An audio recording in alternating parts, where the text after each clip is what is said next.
meeting is now being live streamed on YouTube and is being recorded. So I am now going to begin the meeting. Very good afternoon to everybody. This is a Licensing Subcommittee E meeting. I am the Governance Services Officer. My name is Gareth Sykes, and I'm going to briefly go through the protocol for remote meetings. So please bear with me, please. If I just read this off the screen. Okay, the protocol for remote meetings is as follows. Only speak when invited to by the chair. If you wish to speak, please raise your hand and direct all communication via the chair. There is a functionality in this meeting system where you can raise your hand electronically.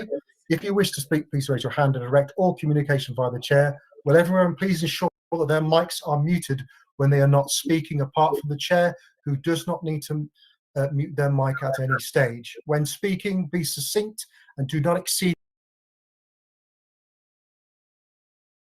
the allocated time frames highlighted at the start of the hearing.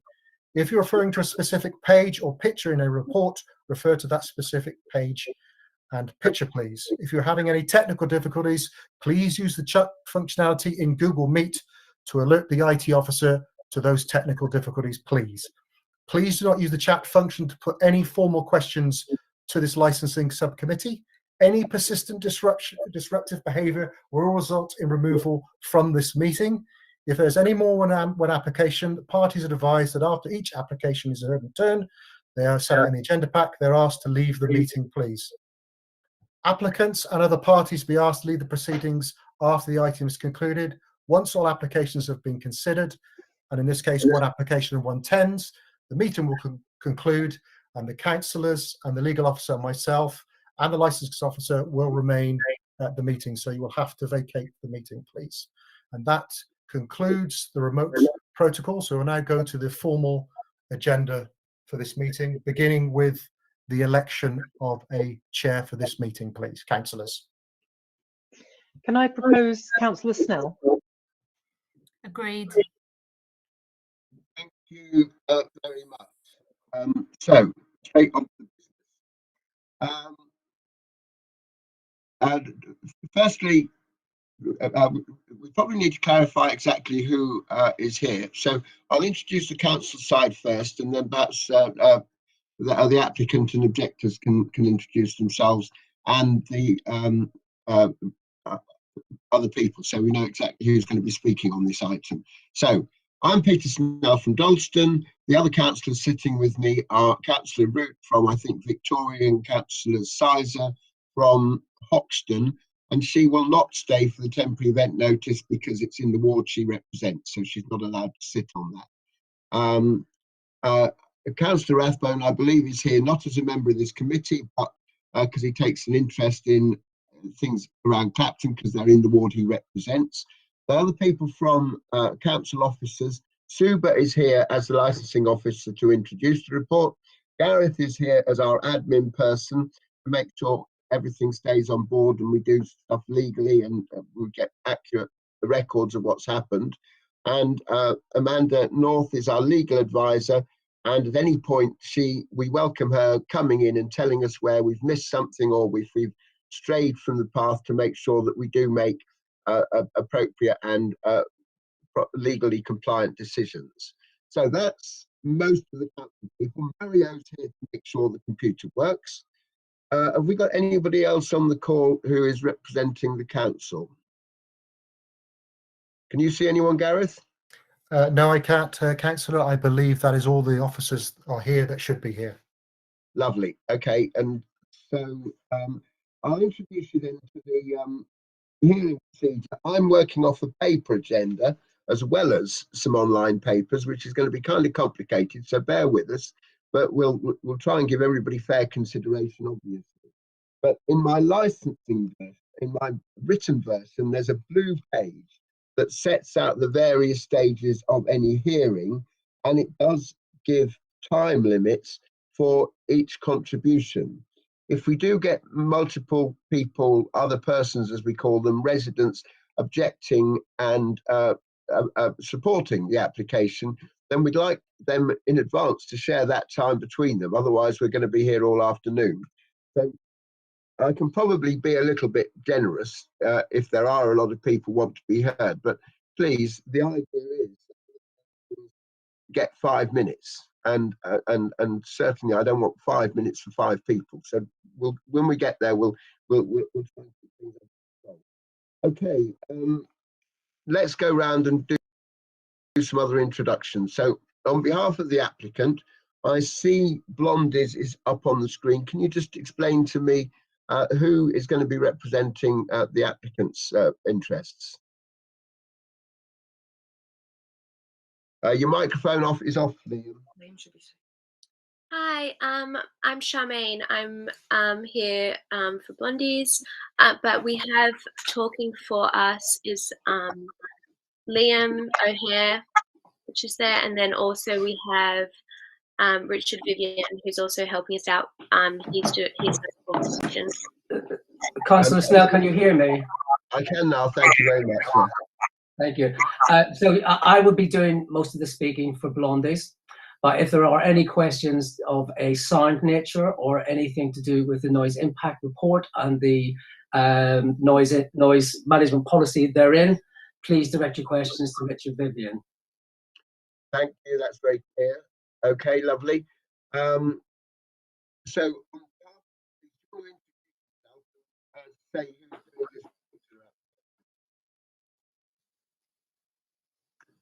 Councillor Snell, you just faded out there for a moment, please. Could you just repeat what you said? Yeah, sorry. Could the police please introduce themselves and say who is going to be representing their interests on this particular application? PC Huntley. Good afternoon, Chair. It's going to be myself, PC Atkins, representing Blondies today.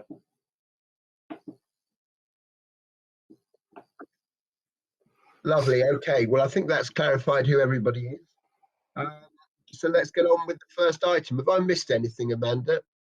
I think you've missed declarations of interest. True. Before we get stuck into this one. So declarations of interest. Do any members of the committee have declarations of interest? I do have a declaration of interest, actually.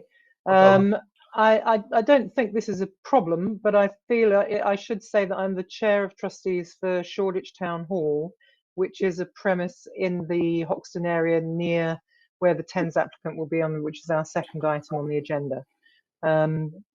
So I'm just putting that out there. I don't think it makes any difference to the hearing particularly, but at least it's there for transparency.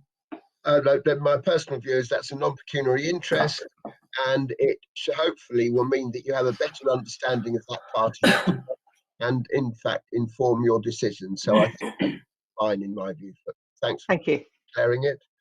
And Anna, I saw you shook your head that you had no declaration of interest. Okay. So we have no minutes of the previous meeting to approve. Mr. Dabbs has raised his hand, Peter. Yes. No. Hello. Mr. Chairman, I'm sorry. I obviously I will wait for my item, but when you turn your head, the microphone doesn't pick you up. But when you speak directly, I can hear you. So when you turn your head, unfortunately, I can't, and I think other people can't hear you. I think that might help you to know that. It's very difficult to keep my papers and not turn my head, but I keep trying to do it. I'm aware of that problem. Thank you, David. Thank you.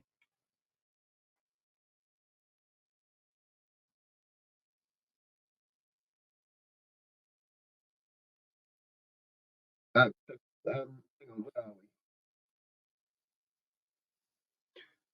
So we go on, Suba. We haven't yet. Suba, do you want to introduce this item, and then we'll sort out the other persons and find out exactly who's speaking to it. You introduce it. Go on.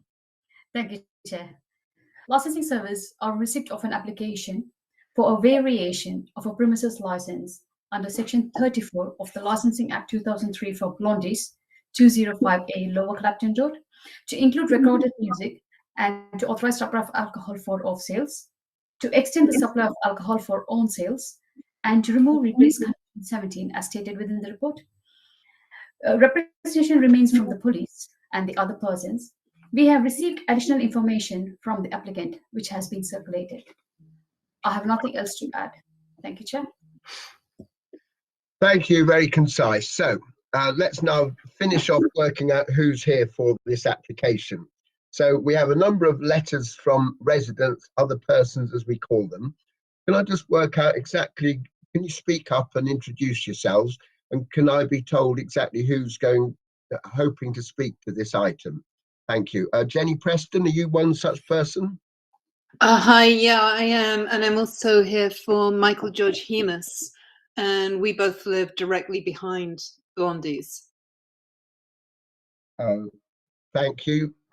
So you're speaking on behalf of two people. Yeah. Which other names do I have here? Jeff Glazier, you want to introduce yourself? Hi, I'm Jet Glozier. I live at 16 Alfern Road. I won't be speaking, however. Okay, so other persons' representations are considered by the committee whether or not they are here, but from the sound of it, I'm only hearing from Jenny Preston this afternoon. I've understood that correctly, I hope. So you've got your full 5 minutes, Jenny, if you choose to use it. Okay. Thanks very much. So, first of all, the case for the applicant. Thank you very much. My name is Liam O'Hare. I've been instructed by Blondies to apply for a variation on their premises license. I'm a licensing agent as well as a licensee and DPS since 1992. I'm also a resident of Lower Clapton for some 17 years, as well as one of Blondie's longest and oldest customers. We have decided to have no residents speaking on our behalf, although for the avoidance of doubt, every single letter writer supporting us said they would. We have submitted a supporting documentation pack, which we invite you to interrogate during the hearing, where we hope to convince you we have addressed the relevant licensing policies in the application during the consultation period and beyond, including the offer of reduction of hours to police, which we'll be happy to speak about. What I want to use the rest of the time here to speak about is why the panel should rebut their policy on hours. I have 5 points to make, if you bear with me, please. Number one, Blondies is a grassroots micro-venue culture hub, created for a small but dedicated band of music devotees immersed in all things this music offers them. There are very few of these niche music-led venues in London. There are none accommodating this genre in Hackney. Blondies is one of the smallest bars in East London as well. Number two, Blondies is an LGBTQ-friendly venue and offers an alternative in the local area for young kids, our kids, who frankly do not want to go to heteronormative pubs populated by people like me. And frankly, why should they? They need their own spaces where they can feel safe with like-minded people to forge their own identities. After the last 18 months, young people have had these rites of passage moments and spaces denied to them. This is a tragedy. This makes places like Blondie more important to integrate this cohort of 18 to 20-year-olds into socializing in an environment where alcohol is available, yes, but the consumption is mediated in a friendly local environment by like-minded people. Three, the music, the openness of all sexualities and the safe space it creates puts the alcohol sales into an almost ancillary use. This is not a dedicated drinking space, but a micro-culture hub and a hangout space for niche music enthusiasts who live in love in this area. Number four, Blondies is made in Lower Clapton. This is a local business. It's a local business in its hour of need. Blondie are returning here today, not because they love this experience, not because they won't take no for an answer. They are here because they're not giving up their business without a fight. The survival of this premises is at stake here. We cannot make that strongly enough. As an interested resident of this area, we insist that due attention is given to the reasonable needs of this business and the valuable amenity they provide. We don't want any more locked up music venues, please. 5, local people have taken this business to their hearts. It is somewhere where I and fellow residents will be intensely comfortable knowing their sons and daughters are going to be in there safe. Indeed, my daughter will have her 18th birthday celebration there next year if Blondies survives that long. Finally, no policies are absolute. We hope to use this opportunity today to prove to you that we have been honest and earnest in our endeavours during the consultation. Finally, Charmaine and Verity have fought tooth and nail with every vagrant and street lowlife outside their premises to put down a flag for a tolerant, fun and friendly premises, unique to any other offer in the area. Charmaine and Verity consider it an honour and a privilege to serve the people of Clapton for 6 years and would love to continue to operate the premises that is the envy of any town centre with all the love and care they can muster, being residents as well as operators. We are hopeful that we can seek technocratic solutions today to the requested variation, as it has been further modified to take on all parties' representations with honest engagement and considerable reduction of hours. That's me, except to say this week, Blondies has been nominated in the Time Out Awards for the best bar in East London. So I would encourage you all to please go to Time Out and vote for them. They need the help and need the support. And it's lovely to have this recognition finally. Thank you.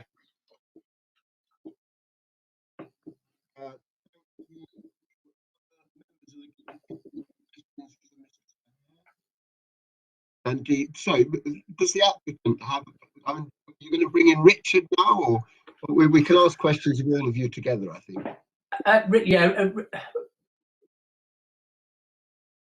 Sorry, you've gone quiet on me, Liam. Richard will be here to answer any questions about his noise impact assessment and the policies there within. Okay, but you're doing the whole of the presentation, yes? So we're asking questions for clarity at this stage. Yes, if any other councillors have any items they wish to clarify, we might as well get this out the way. I sat on the last hearing for this, and we did discuss the possibility of reduced hours, and the operators said no, they had to have the full lot, which we felt was excessive. Are they still taking this? They have to have the full hours for which they've applied. So the answer to that question is Charmaine and Verity came to me quite bruised after the last hearing where they represented themselves. And I listened back to the hearing, and I thought there was an opportunity there for them to look at reduced hours. I think there is a difference between the application that they made then and the application that they make now. There has been no request to extend the hours of trading out the back. And it was out the back that actually raised the representations the last time. So that was from the EHO as well. And I'm delighted to see that that's not the case anymore. Upon reflection, there's a lot of things that they had to do with this application, and they have accepted 14 new conditions, which were taken from the Statement of Licensing Policy Pool of Conditions, to recognise that moving into the later evening economy, they had to increase and improve their game. They have also signed up to the Mayor's Nighttime Women's Safety Charter, and they've been on a learning process because of that. And they've also adopted Ask Angela as their lead safeguarding policy for the protection of women in their premises.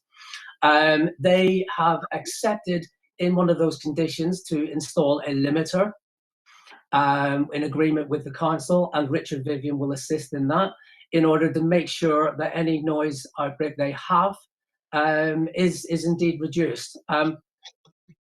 Into that detail in the discussion. Sorry, I just wanted to clarify where we were on hours. Chair, we can't hear you. Sorry. Sorry, you went off completely there for a little while, so you need to, if you could repeat it again, please. I'm just trying to say that I just wanted to clarify the issue of hours from our previous meeting. The wider areas we can address during the discussion phase.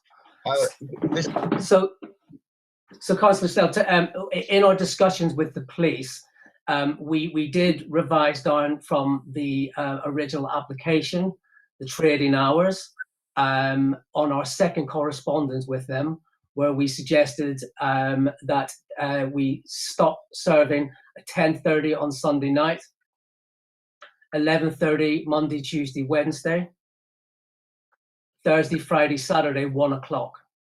and we've asked, in order to aid and assist us in our dispersal policy, that there is a 30-minute drink up period. So that is the reduction we offered the police, and it is what we offer the council for consideration today.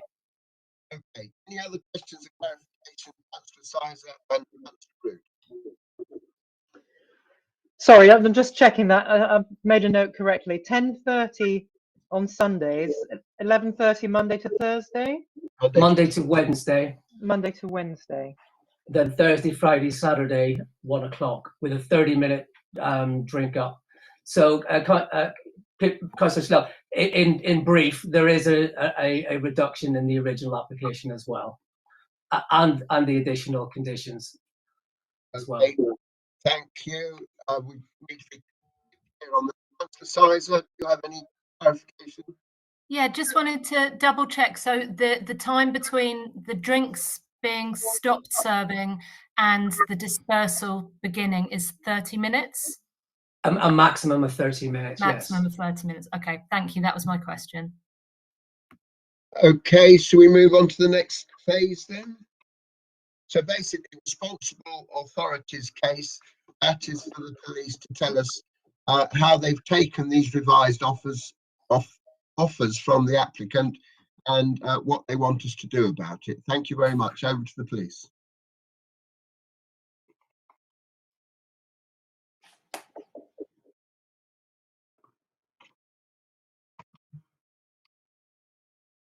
PC Atkins, yeah. are you there?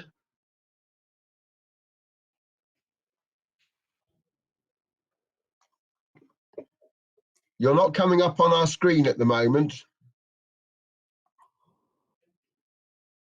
Is he's under PC Hunwick, isn't he? Is he? He is, and they were on the screen briefly earlier, so they were there earlier. Okay. Do we have a way of contacting them? I can email.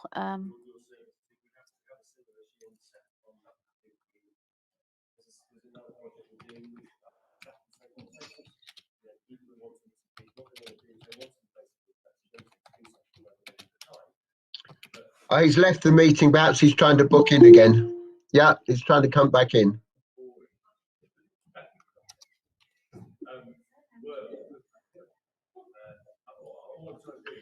PC Atkins, have you rejoined us? Yes, Chair. Apologies. The Wi-Fi dropped out at the wrong time then. Okay, it's good to have you back. We did wait for you. Yes, please accept my apologies. Is it myself to go? Sorry. Yes, if you can go, please, that'd be great. Consider the sale of alcohol.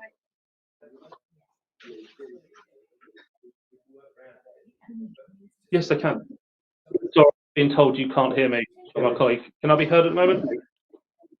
I can hear you, yes. Although somebody has got their microphone on and we can hear some background conversation. I don't know if it's Amanda, maybe? No? I think that was Jenny Preston, but she's just muted. Thank you. Go on, PC Atkins, fire away.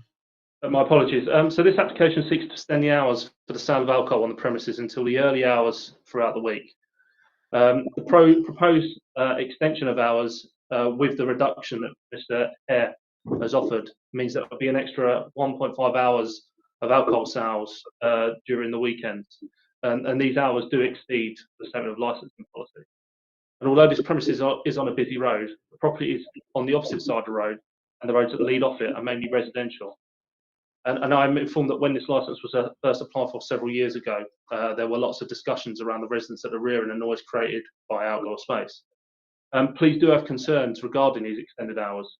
Customers will have been consuming alcohol for an extra 1.5 hours at weekends, and this will affect their behaviour, noise levels, will increase intoxication levels, ASB, crime disorder, and this will most certainly have a negative impact on the community. Since this application has been submitted, and whilst Blondies were operating at 10, police did witness poor dispersal at the premises, which saw crowds gathered outside. One female that was so intoxicated she was unable to stand. There was no intervention by SIR staff. And this was contrary to concerns that were raised to the agent at that weekend, and I believe that the agent raised to the applicant before this event happened. This venue does have a relatively low capacity, and our concerns are that if the venue is unable to accommodate this number without managing dispersal, it does leave us with little confidence in later hours without undermining the licensing objectives. That's it from me, Chair. Thank you. I recall one of our principal concerns has always been the outside area and the fact it's overlooked by residential premises. On the current application, are any steps being taken to address the concerns about the outside area and the impact on the neighbours to that courtyard? Have we lost PC Atkins again? Apologies, Chair. I thought that was a question for Blondies. No, it's a question for you. Blondies told us they were not looking to open the rear area beyond core hours. Have I understood that correctly? Yeah, I believe that is correct, Chair, and I think they'll be able to confirm that. Our concern is around dispersal at the front. This premises does have residential above the shops that are on this little stretch, and the roads that do lead off this, there are residential premises as well. Our concern is around dispersal and the intoxication level should this be granted for an extra hour and a half at weekend. So your contention would be that we should not allow any drinking out the front. It should be merely an area for smoking and nothing else. Is that correct?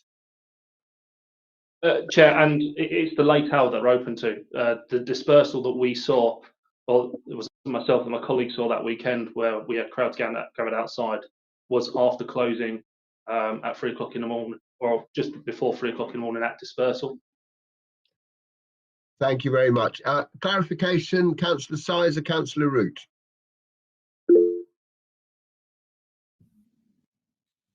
Yes, I have a quick question in terms of the police perceptions of the area. In one of the documents that we've received, it talks about the number of tens that have been set up with no issues and no real history of any problems. Hang on. In the 6-year, Blondies have also successfully ran over 100 tens without crime and disorder. And there was another line, sorry, about no previous incidences. I'd just like to hear from the police their perception on that. So yes, so that they have had a number of temporary event notices in the area.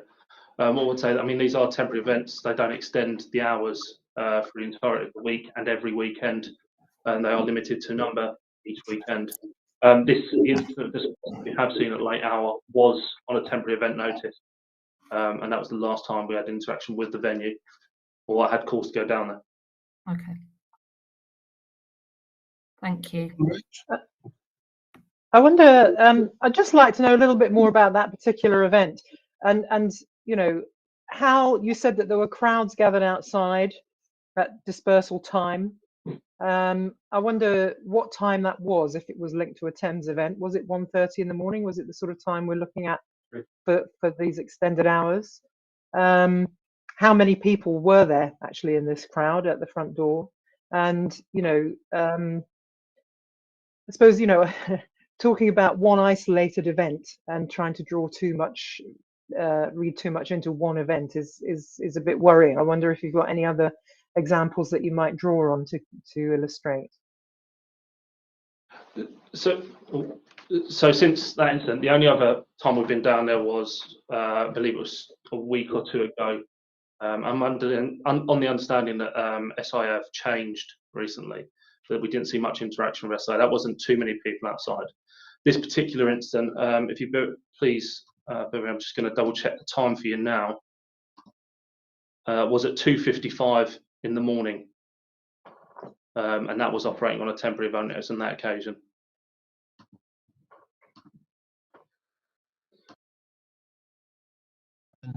And when you say there was a crowd outside, how many people are you talking about at 3 o'clock in the morning? from memory, because it wasn't myself that went down. From memory, speaking to my colleagues, I believe it was about 20 plus persons outside. I'm aware that Liam has raised his hand. I would like us, at this point, we should merely be seeking clarification from the evidence provided. As soon as we get on the discussion phase, Mr. O'Hare, I'm going to invite you to have your say. We've still got one person wishes to be heard now, which is Jenny Preston, if she is there. So if councillors are happy, I'll move on to the other persons. Gareth, you've got Peter, can I just say, I think Councillor Rathbone is also hoping to speak on behalf of residents. Councillor Root has just preempted what I was about to say. So yes. Oh, sorry, I missed that. Thank you, Councillor. Okay, who are going to bring in first, Jenny or Ian? Who wants to go first? Well, Jenny first, I think. Okay, Jenny, are you there? Yeah, I'm here. My camera's not on, but so can you hear me? Yes, we So, can. so I totally support this idea of a micro venue hub. I hadn't heard the term before, but yeah, and a place for where young people can hang out and small business. And our only concerns, and this is we live on Powell Road, just literally just behind Blondie's, is the noise, and it has been. I mean, the levels have been often intolerable, but reading the letter that they sent that I just read yesterday, they say that recently they have closed off the garden from 9 p.m.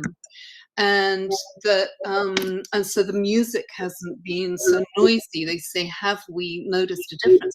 We certainly have noticed a difference. It's been completely different and utterly livable. The issue raised by my neighbor is, how do we know that this is actually going to work long term? How do we know that he says, how do we know that there is a genuine commitment over the next year or so to keep the present noise level, which is what has concerned the people living around. So he's suggesting, for example, that there's a kind of probationary period. I think if they agree, so let's get into that on the discussion phase. That's very helpful. Thank you. Anything else you want to say? No, I think that's me really. I mean, providing the noise for us, well, because we live behind the property rather than in front. So for us, it's been the noise, which really has been a problem in the past, but recently it has really diminished. Okay, other councillors, Councillor Sizer and Root, do you have any questions for Jenny? Chair, just to warn you that you're breaking up again. So if you can, thank you. Okay, there must be a best location for my face. I'm not quite sure what it is. Okay. That's excellent. That spot is excellent. Yes. I think therefore I don't get too close. So, Councillor Root, Councillor Sizer, I see you have your hand up. Yes, just a quick clarification, Jenny. You said what you were after was assurance going forward that this level, you're saying that this level at the moment is acceptable, you feel, for residents locally? I feel that what the level of the last couple of weeks has been acceptable. And you said that one of the potential routes forward would be a probationary period. That's your suggestion. That's definitely been a suggestion put forward by other residents. Okay, thank you. Yes, and thank you for your time today as well. No. Thank you. Can I go to Councillor Rathbone? Yeah, thanks very much. Half of residents, thank you. Yeah, thanks very much. Yeah, I'm the chair of Clapton Pond Neighbourhood Action Group, and as such, that's what I'm speaking as, really.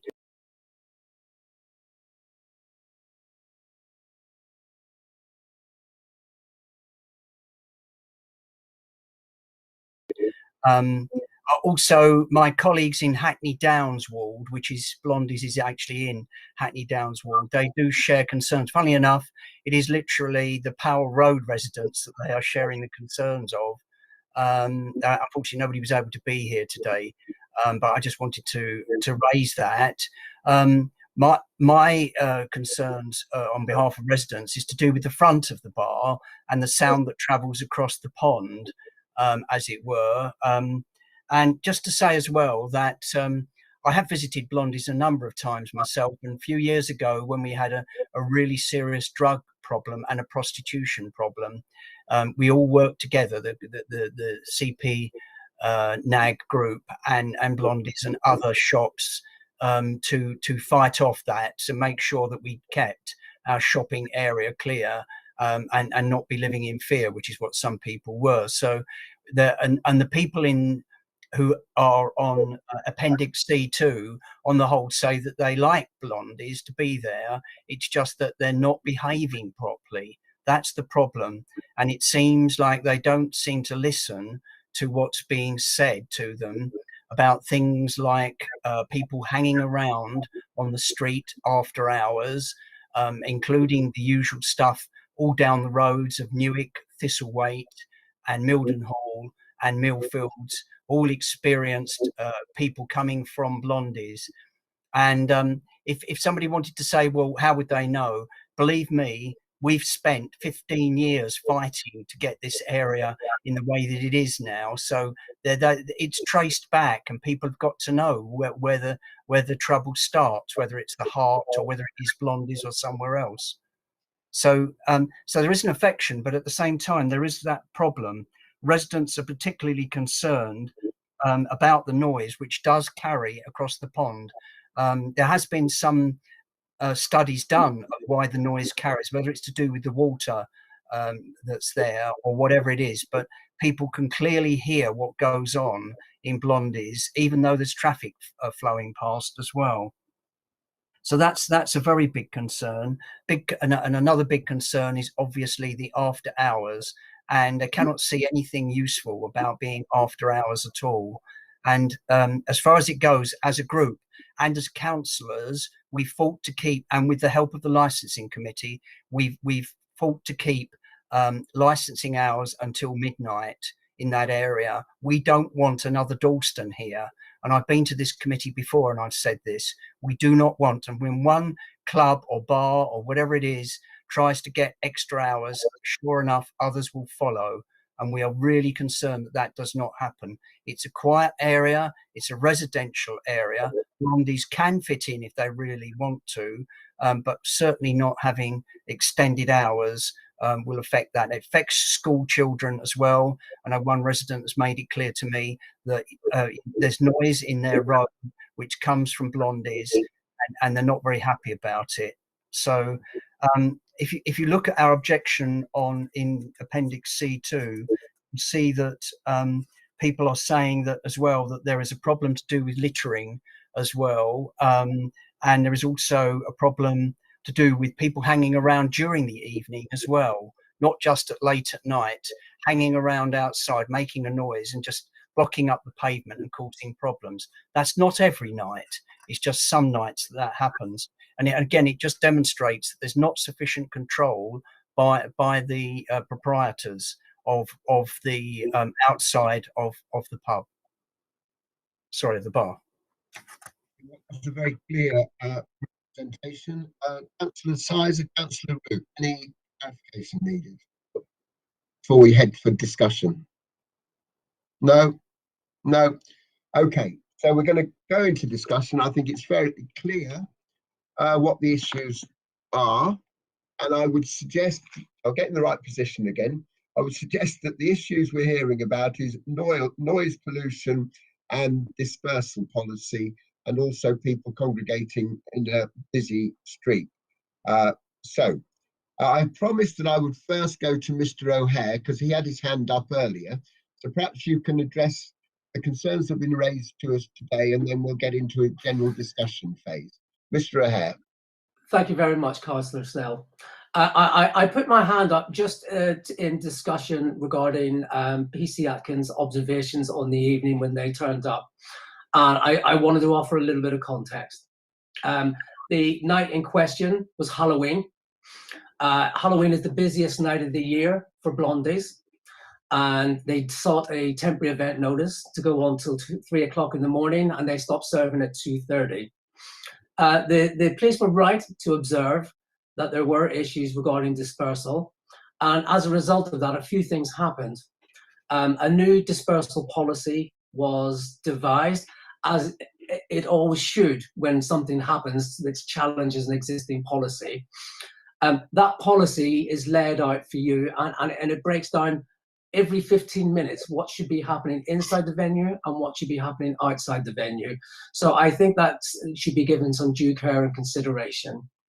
And to also add that as a result of that meeting with the police, the security were changed, not solely because of that incident. I had visited the premises as a mystery shopper for a few weeks before, and I had observed that the security had been passive. They weren't making enough of a presence of themselves, and it was the final straw for Blondies, and they decided to change the security. The final thing we should mention is there is a rather popular premises next door to Blondies, which attracts large amounts of people over the course of the evening as well, well after it is closed, in fact. And there is sometimes there can be a confusion between which are our customers and which are not. On that evening, without question, the police were correct. But what we've done is we've changed the policy, we've changed the security, and we've also got an added manager coming in as well, Phoebe, who's known to me as running some very good small venues in East London. And she's a personal license holder, and she's also SIA trained as well. So we've got security inside the venue and outside now. That's all I really wanted to say about that issue. The issues regarding noise, I really would defer to Richard Vivian on this one. Richard, would you like to make some comment? Yes, thank you, Liam. Good afternoon, Chair. My report's at, I think it's in your bundle at section 06B, so that's the noise impact assessment for the premises. In a similar style to Liam, I'm looking at the premises fresh and I'm bringing in some expertise on noise management here. Councillor Rathbone mentioned sort of noise transmission across the pond and stuff like that, and we could have a detailed technical discussion where most people would probably go to sleep. But the reality is the premises previously has operated without any limiter on the sound system. One of the volunteered conditions is that we will have a limiter on the sound system. Indeed, that limiter has been purchased, and we've had discussions with your technical officer, Rockwell Charles. And of course, Rockwell's not here making a representation. So I think that should carry some weight in these discussions, that the council's own noise expert has had a very productive conversation with us, but isn't here making a representation. I think the other point that I've just noticed from my observations of the area and just general local knowledge is this area is noisy. There are multiple bus passes. There's a busy road. And there are other licensed premises that are trading. Certainly, the Clapton Heart is trading on I believe Fridays and Saturdays till 1:30, and I think it's got a late night on or a later night in the week on a Thursday. So to paint the picture that this is some sort of tranquil backwater is incorrect. Having said that, the correct approach wherever this is just to lock down all the noise issues. So let's go ahead. I mean, we have done, but you know, the noise limiter, let's accept that as a condition and put that on. So amplified music is addressed. We've heard from Jenny Preston that noise out the back can be addressed effectively by closing that area at the back at a sensible hour in the evening, and that can be locked down by condition. And we've also heard that 100 or so tents have operated almost all without complaint. I think the police have some concerns, but the police concerns again are all addressed by conditions, the conditions that wouldn't apply in the case of a 10, but would apply in the case of the normal use of the license with all its conditions in place. But if you have any particular questions about noise, please do ask. I'll be happy to answer them. Clarify something, please. I'm sorry, I'm doing this partly from memory because every time I look at my papers, people seem to lose my voice. So I'm just going to ask some really dumb questions because I don't feel safe looking them up, basically. So what the neighbours say is you started closing the back door. It was in your letter. You started closing the back door at 9 o'clock, and there was significant improvement to people at the rear of the premises.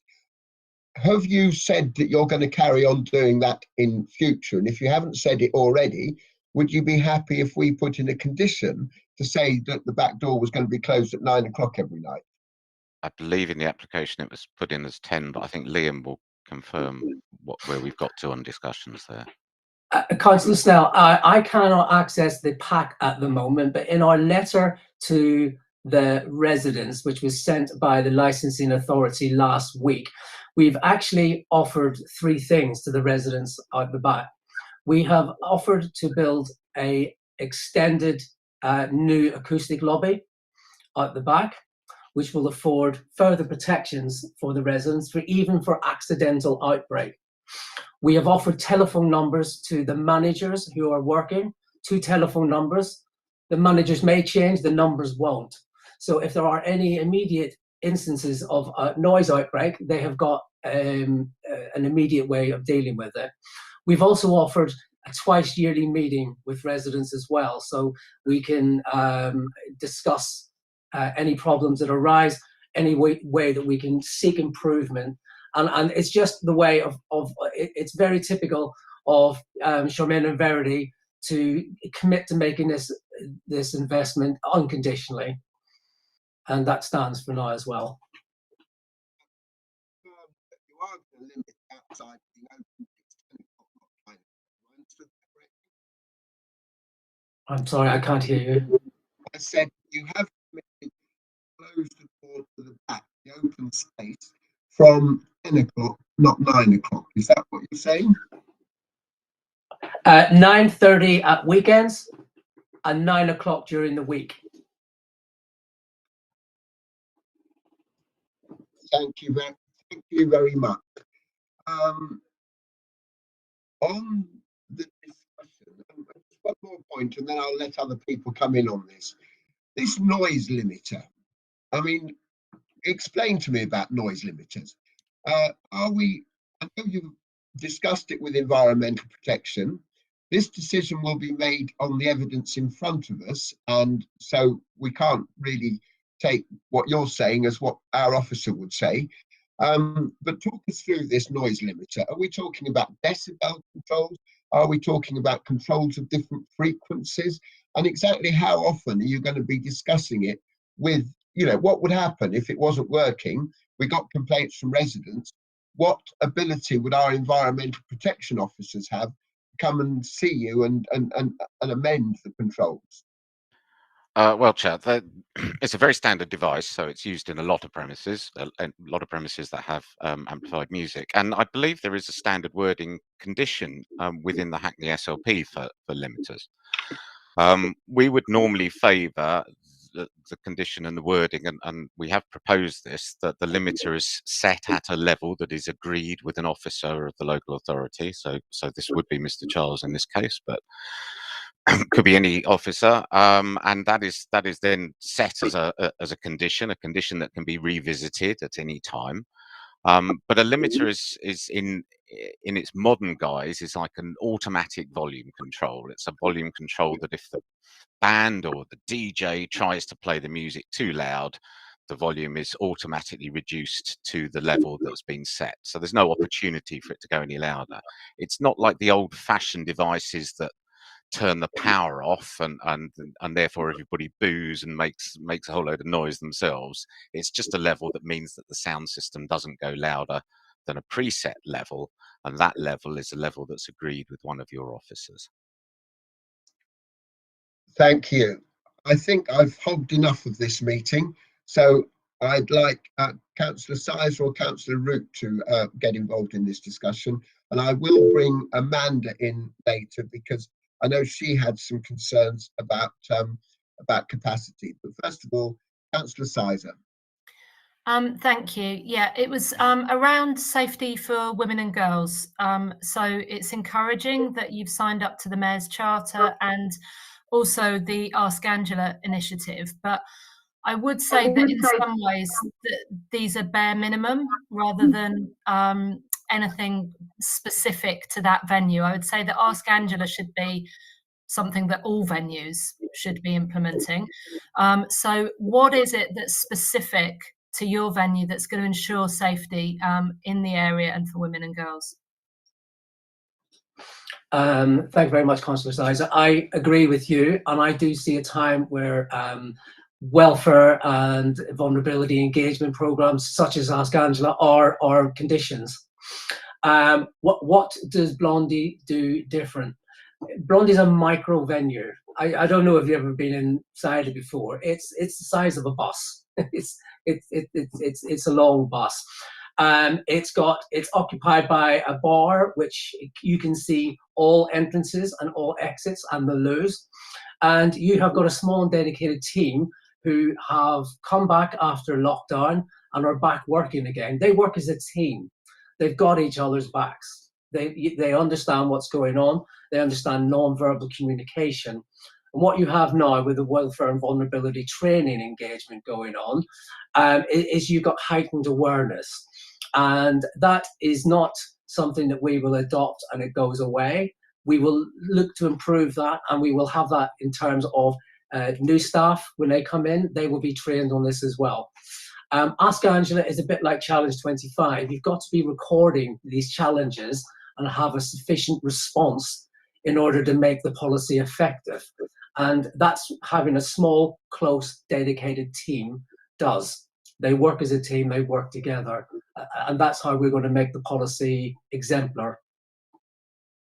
That's really helpful, thank you. What I would love is some reassurances that going forward, should there be staff turnover, which at the moment sounds limited, but should there be staff turnover, that there will be an absolute minimum comprehension of Ask Angela, how this is conducted, and any other specifics around women and girls' safety. So at induction, the staff are given responsible alcohol retail training, how to identify young people, how to make a sensitive challenge, how to record that challenge, how to refuse people when they've had too much to drink, how to record that refusal. Then you also have welfare and vulnerability engagement. It won't be too long until people realise that Ask Angela is very good for one cohort, but there are other vulnerabilities as well. People with foreign language when they're drunk, people with disabilities that you cannot see. There's a whole new way of raising awareness with hospitality workers, which I've got to say is very, very encouraging. They weren't doing that training in my day. This stuff isn't going away. It's only going to get better. And this will be done at induction. Okay, thank you very much. Thank you.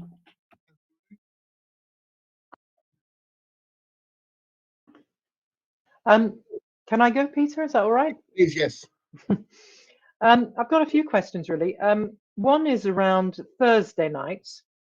Bearing in mind that we've all agreed this is a residential area, I wonder whether or not Blondies might consider dropping the extended hours on a Thursday night and sticking with just Fridays and Saturdays.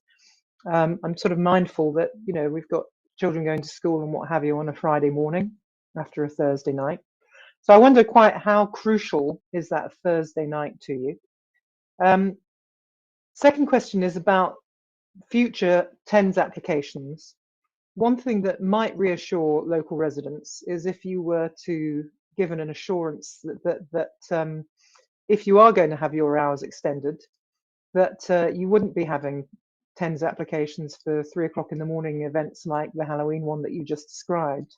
So I just wonder if you've thought about the impact on making TENS applications, and if you could offer residents any reassurance in that regard.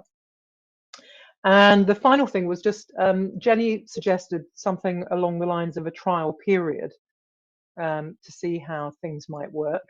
And I wondered if you'd got any suggestions as far as that's concerned. Thank you, Councillor Wright. Regarding the trial period, I don't really know. I don't really know how that would work. But what I would say is 100 temporary event notices over a period of 6 years is quite a conclusive trial. Regarding the hours late, we had a conversation about this last night, and the reason they've been going for late hours with the temporary events is because they need the hours. If these hours are granted as a spread across the week, then we would certainly consider using temporary event notices as they're supposed to be. So, an actual event, a national celebration, somebody's 50th birthday, somebody's 60th birthday, and they would be considered. And we could certainly look at not asking for temporary event notices going any later than 2 o'clock. With a 30-minute drink up period. So that would be something that we'd be very, very happy to entertain. And I'm sorry, did I miss something? Thursdays. Yes, Thursdays, of course. Thursdays is a very, very popular evening for the young people. And if you were asked the young people, they would venture to suggest that at 1 o'clock is not that late. A lot of hospitality workers who want to come and enjoy a drink after they finish will come to Blondie's at between 11, 11:30 and 12 o'clock. But finally and ultimately, that is a decision for the committee to consider. What we would say is we've put in a suite of very rigorous conditioning. We've got a very, very accurate dispersal policy which can be traced. We have new SIA security, and we would be looking to function Thursday, Friday, Saturday at those hours, but it is at your discretion. I agree. I mean, my other two questions, which I think you've answered already, were about beefing up the dispersal policy and your SIA contractors, and I think you've kind of answered those quite well. And the dispersal policy, as it stands at the moment, is pretty detailed and good, I think. Thank you. But I guess I just question. Yes, I can see what you're saying, that Thursdays may be a busy night for Blondies, but the Friday mornings are still a busy working morning for lots of people, and having their sleep disturbed is a significant problem for them. We would hope that the limiter will be making sure there is no noise disturbance, and a robust dispersal policy will make sure that our 50 guests, and 50 at 1 o'clock on a Thursday would be some going, but whoever is there at the end of the night is dispersed correctly. And one thing I would say is my observations being there on a Thursday night at 1 o'clock in the morning is there are 60 buses an hour pouring people out of the buses from 4 different points into all points across the local area. I've watched this and I have seen it myself. It's still quite an active people. We have a lot of evening and nighttime economy workers who are just getting off the bus and walking home. 60 buses an hour we have outside our front. So in that respect, we think we can manage it. She has had her hand up for a while. It is extremely helpful to this committee that basically we have Ian Rusbone representing one group of residents and Jenny representing another group of residents in terms of either side of the premises. So I want to bring them back into the discussion. But first of all, Amanda, you've had your hand up. What do you want to say to us? Yes, I just wanted to ask about this temporary period that's being suggested.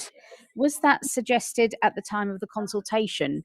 And could the licensing officer confirm, have all parties been made aware about this? Because one of the difficulties is that unless it's been part of the original application, you can't then now bring that in at any temporary trial periods and things unless it was consulted on at the outset, you see. So you should be making a decision on the information that's already been in the consultation process. My reference to the trial period came from Jenny's reference, actually. Jenny. Okay, right. Okay, so it's not something that's it's nothing to do with it. No, it's really come from the residents who. Okay. And Jenny was just talking about how things had improved since the garden had been closed down, as it were, at a reasonable time. Yeah. And I think she was interested to see whether or not that would carry on. Yes, well, that would then be up to the license holder whether they'd be prepared to offer that. So, thank you. This. Chair, we're having some difficulties hearing you again. Okay, Amanda, I understand that you had some concerns about the numbers of people allowed outside. In terms of what we have before us now, have those concerns been addressed? I hadn't heard whether or not, in terms of the smokers, whether or not, because it's been proposed 12 people at the front, is a lesser figure been offered? Because I think that's the concern. It was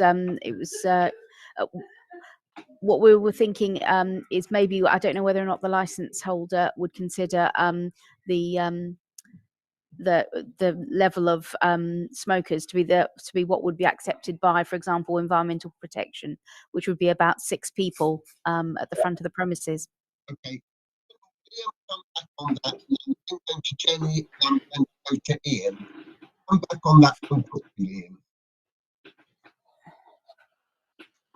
Did you hear that, Mr. O'Hare? Sorry, yes. Are you happy that we limit the number of smokers outside to 5 people? In conversation with the EHO, a number of 6 was raised, and we agreed with the EHO that we would accept 6 as a new figure after the hours of midnight. Midnight.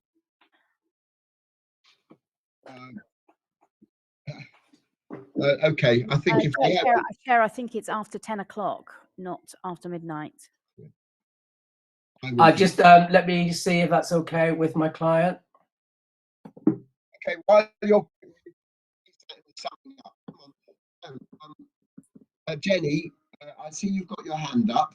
If you can speak to the committee, where you stand at the moment, we can follow your concerns forward. I concur that the idea of a temporary approval is a difficult one to do. It's not what we do, but we have heard from the applicant that they are committed to closing off the outside from 9 o'clock midweek and 9:30 weekends, which would seem to me to be a suitable condition to add to any approval. Have you got any remaining concerns about the noise coming out the back of the building and what needs to be done about it? Jenny, can you come in now? Yeah, no, I mean, I don't really. I think one of the problems that the residents, particularly behind the Blondies, have is, well, it's sort of trust, actually. And obviously, you want to trust, but I think up till now there's been a real communication difficulty. People have rung in the early hours of the morning. No one's picked up. People have gone and remonstrated, suggested this isn't working for us, and there have been no moves to improve the situation. So I think there's been a lack of trust that has grown up as part of the culture. And I know that my neighbor who isn't here today, Michael Trapimas, he's had 4 tenants move out of his property over the past 2 years. And over the summer, the noise got so bad that he put his own property momentarily on the market because he couldn't tolerate it. Since for the last couple of weeks, the noise has gone down so greatly that it's just almost changed the game. But I think we do have this problem. This is what we feel, that are they really in good faith? Because obviously we want this business to continue, but it's just not been working for us right now. So if this is all in good faith, if this is how it's going to be moving forward, then I think we feel a lot easier about it. Thank you. I think if the offer's been made, then I think it will be added to conditions if we are minded to change the variation. So we will make sure it is followed, and you will have redress if it is not followed. So, Councillor Rathbone, Ian speaking as a local resident from the other side of the road. Yes, yeah, I'm very glad to hear it. Yeah, a couple of things. One is about the noise limiter. how that's going to work for music coming from the front. Also, that as one of the residents have pointed out, that bands play at the front of the bar with no soundproofing. So that's one of the reasons why they feel the noise carries. So I wondered what was going to be the situation about the bands. I mean, I know that as I think Liam quite rightly described it as a bus. It is a very small bar. That's why you get so many people outside, unfortunately. The bar in its way is quite successful and is an attraction, but unfortunately it's not big enough to contain all the people who come. So I think it still rests on dispersal as well, because there have been a number of complaints about the noise outside. And I have to say, actually, that some of the residents actually didn't really want to make a complaint, because nobody wants to stop a bar like that. I mean, people know, know Verity, and they know that young people can get a bit noisy and so on. But I think it's because that this application has come forward, and it is so the hours are so long into the night, as it were, and beyond midnight in particular, that residents have started to get quite concerned about the whole matter.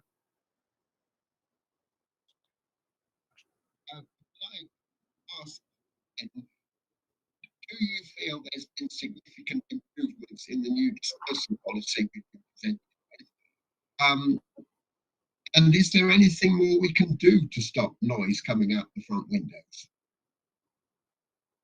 Is that one for me, Chair? I was going to ask Ian Rathbone. I mean, it is really one for Richard, I think. Okay. It's just to say, I mean, my only point about that was, I mean, obviously double glazing or whatever would be rather nice, or however it is. But the bands play in the front, and I suppose what's being said there is, can the bands play in the middle or near the back? I know the bar is at the back, so it's a bit narrow, but that at least it means the sound has a bit further to travel before it comes out of the building. Oh yes, Richard, you offered to come in. Please do. Thank you, Chair. Okay. I think the first thing to understand is that, and thank you very much for acknowledging the sort of cultural benefits of some live music here. But the live music element of the night does finish at 10 p.m. So I think that's a really important thing to understand, respecting the fact that live bands are playing there, but they do finish early, and they finish in the early part of the week. And actually, I think I would have to check with my client, but I believe they're limited to sort of 2 45-minute sets as a performance. So that's 90 minutes in total. Yeah, I can see a thumbs up there from Liam. So that's 90 minutes in total of live music. So a cultural event, and it finishes at 10 p.m. at 2200 hours. Councillor Rathbone's point about the limiter and how it's set and whether things should be soundproofed or not are all extremely valid. The current license doesn't have a limiter condition. That's a really important point. So the current license offers a lesser level of protection. The limiter condition is offered by my client as good practice. And I don't want to sound flippant, but if a bar is built out of cardboard boxes and it has a limiter condition, then the limiter is set at a really low level. If the bar is built out of 1 meter thick concrete walls, then the limiter is set at a much higher level. So if the bar itself isn't that soundproofed, then my client, and actually I don't believe it's that bad, and certainly we've got good containment out to the back when that area is not being used. But if the bar isn't effectively working to contain noise, then the visit by Rockwell Charles and me to set the limiter is going to result in a low noise level, which may well incentivize my client to, when they can afford to, put some additional soundproofing measures in or to move the stage. But the limiter is itself a catch-all for amplified music. I mean, it's almost the easy part of my job. It's the thing that has the engineering solution. We have a noise level, we have an envelope, a building around it. We set the limiter so that noise level doesn't cause a nuisance at the nearest noise sensitive properties. Thank you, Ian. You wanted to come back on that? Yeah, sorry, Chair. I kind of almost forgot about. Well, the other sort of main concern is obviously dispersal as well, and I wondered how that was going to take place And also, if I can remember rightly, Blondie's issued a letter at some point in the last couple of weeks, which mentioned meeting with residents. I think it said biannual, which didn't sound very helpful to me. But if there could be, certainly say for the next 6 months, you know, a bi-monthly meeting of residents, that may very well help, because then that would help to iron out, wouldn't it? Residents would come along if they felt strongly enough and be saying, listen, this is not working, or we've got this problem. And so I don't know whether Blondies would be in agreement with that, to have a meeting. I mean, the actual Clapton Pond Neighbourhood Action Group could probably, as it were, facilitate that meeting in some way, which maybe not in the bar itself, maybe somewhere else, like in the church hall nearby at St James's or something like that. Councillor Rathbone, a great idea. The brevity of the offer of 2 meetings a year was really because, in my experience, these meetings don't last very long. Yeah. And if there are too many, it feels like a burden is being imposed upon the residents. But if you would like to make that a monthly meeting, I'd be very happy to do so. The telephone numbers will be issued to you to circulate to all the residents. So if anyone has a more immediate concern, they get an immediate response, and those calls will be logged. But yes, I'd be happy to accept monthly. And the dispersal, the nature of the dispersal, how that will be done? The dispersal policy is very clear. It shows you in 10-minute increments what should be happening from 10 minutes before the last order is served until 15 minutes after the event is over. That dispersal policy, we wouldn't like to have that conditioned, because it's a live document and subject to change. But it's there to share with all of the residents, and they can see with their own eyes what Blondies are promising to do. And you know, it'll be there for everyone to see. It's an effective, robust working document, and if it needs to be approved upon after a monthly meeting, then we can tweak that accordingly. Yep. I think that was me. Yeah, I just would also want to back up what Councillor Rathbone has just said, especially in light of what Jenny Preston mentioned in terms of people having tried previously to reach out and not being able to access the right person. I think it's especially important then that we're not talking about a biannual meeting when things could very easily slip through cracks. I think it's much better. I'd rather go overkill at the beginning, to be honest, and at least have that presence, so that if issues are coming up, it's dealt with swiftly. So I think that's a very sensible idea, Councillor Rathbone. Councillor Sizer, I would support that, and what I would say is attendance is compulsory for Blondies only.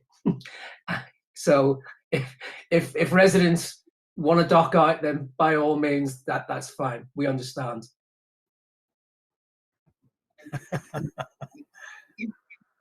Possibly moving to the end of the discussion phase. If I just give you my thoughts, we will retire to a private session, and the 3 councillors who are on this committee will jointly agree a decision. And we usually have different views, and so what I say is not necessarily what's going to influence other councillors. But I just want to say one thing. In relation to the opening hours, when we last considered Blondies, our concern was that we know that the Heart in Clapton has longer hours. What we think about the Heart in Clapton is that it's a much more controlled venue. It was very much the noise from the Heart is contained within the building, much better than we believe it's possible to do with Blondies. And therefore, whilst some of those concerns have been addressed, I'm not minded. I've heard nothing that convinces me that we should certainly let it stay open beyond midnight. Now, you've got summing up coming here now. You can try and change my mind, but that's where I'm coming from at the moment.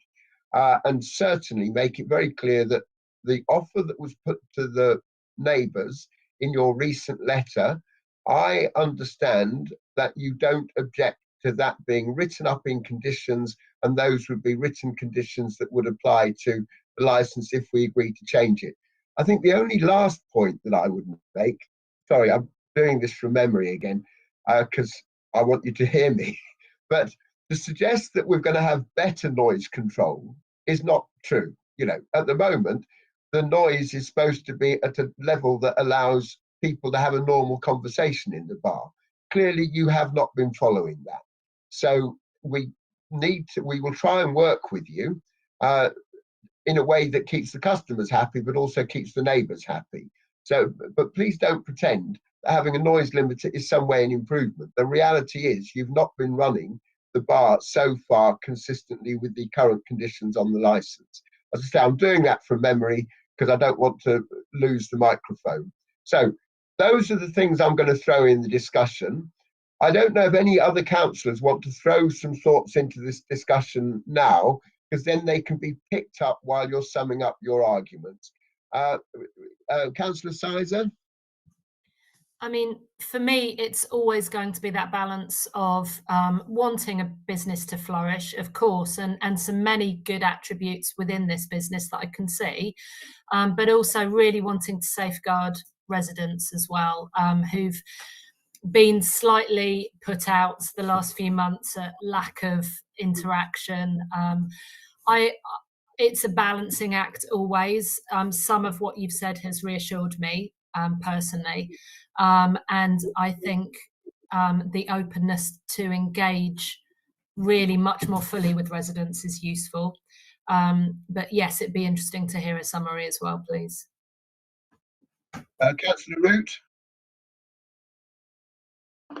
No, I haven't got anything to add at this point, but I think it has been a very good discussion. I hope other people feel the same way. Thank you. Amanda, yes, we want you to come in. Is there anything that we should have covered that we have not covered? And are there any particular thoughts that you have on what you've heard? Yes, firstly, I'd like to just double check. Were you considering any capacity condition? I don't know whether or not that's something you wanted or not, but if you were thinking of it, you do need to ask the applicant about that. And also, I'd like to just make sure that members are satisfied that they've asked all the relevant questions and any conditions that they're proposing have been discussed in this meeting before they consider whether or not to to make a decision on them, because we don't want to find ourselves in a position of imposing a condition which hasn't been agreed by the parties, or at least the applicant having an opportunity to say how they what their position is on it. So that's my main concern, to make sure that you're happy and satisfied that you've got all the information you need. Okay, apart from that, that's fine. Thank you. I'm going to put that to Mr. O'Hare. The suggestion is that the venue has a capacity of 50. I mean, no doubt fire regulation should have some impact on this, but if we set a capacity of 60, would you be happy with that? 60? I thought it was 55 on the papers. Is that right or not? Okay, sorry, I missed that. 55. So you're happy with that? Mr. O'Hare is giving me the thumbs up. And yes, I'm very happy with that. Thank you. And sorry, I thought I'd made it clear, Amanda, that what we're going to do, I haven't discussed precise wording, but the offer that was made to residents and the commitment to closing the garden at 9/9:30, if we decide to change, to agree this variation, then it would be subject to those conditions. That is the perspective I'm coming from. I've put that to the applicants. If they're not happy about it, they need to they can address it in their summing up. Yes? Yes. Is yes, that that's okay? fine. Yes, that's absolutely fine. Thank you. Thank you. So that's it. We need to move to the conclusion now. Yeah, sorry, if I may, I've had my hand up. Just a couple of points I wanted to raise before closing remarks. Please, yes. I know we've just talked about the garden. Just looking at license condition 23 already deals with the garden, saying it should not be used after 9 o'clock Sunday to Thursday, and 9:30 Friday, Saturday. And there's a capacity of 55 already on the licence, with 24. The other point I wanted to raise, the applicants applied for non-standard hours, and I don't think that's been discussed yet. We did ask that they were removed in favour of temporary event notices. I think they did mention, something was mentioned at an early stage about the non-standard hours to be removed from the application. So I thought that. In that case, my apologies. Okay. PC Atkins. Sorry, this is to address PC Atkins. You wrote to us immediately asking us to remove non-standard hours, which we accepted in our first letter to you. So we're very happy to do that. We understand the reasoning and accepted that immediately. Thank you very much for clarifying, Mr. O'Hare. Yes, it's more a procedural question, really. Just to clarify, Chair, I believe we agreed before this meeting that this item would finish and we wouldn't have a discussion amongst the councillors. We would continue to the 10s, then the meeting would finish, and then we would discuss both the details of the decision for the application and the 10s. Just to clarify, please. Not sit on the 10 because it's in the ward she represents. Yeah, that was agreed. And apologies, PC Atkins. The way my screen was, your hand was obscured by my face. So the complexities of doing things online, I'm afraid, messed that up. Thank you for coming in. Okay, so do we then do the summing up? We normally do it in reverse order. So that would be Jenny and Ian as other persons. Give us your view, having heard the application that's before us tonight. I'll take Jenny first, if I can. Jenny Preston. Yeah, I'm not sure what to say. I mean, I put forward my concerns. I think Blondies have represented themselves and represented Blondies really well. I mean, I sort of feel persuaded by what they're saying. I want this to work. I just want it to work for us as well. I mean, that's not very coherent, but you see where I'm coming from. Thank you. Ian Rathbone. Yeah, thank you, Chair. Yeah, just to say yet again, you know, that as it were, I think all the objectors that I've represented and other residents, they do want to see Blondies continue.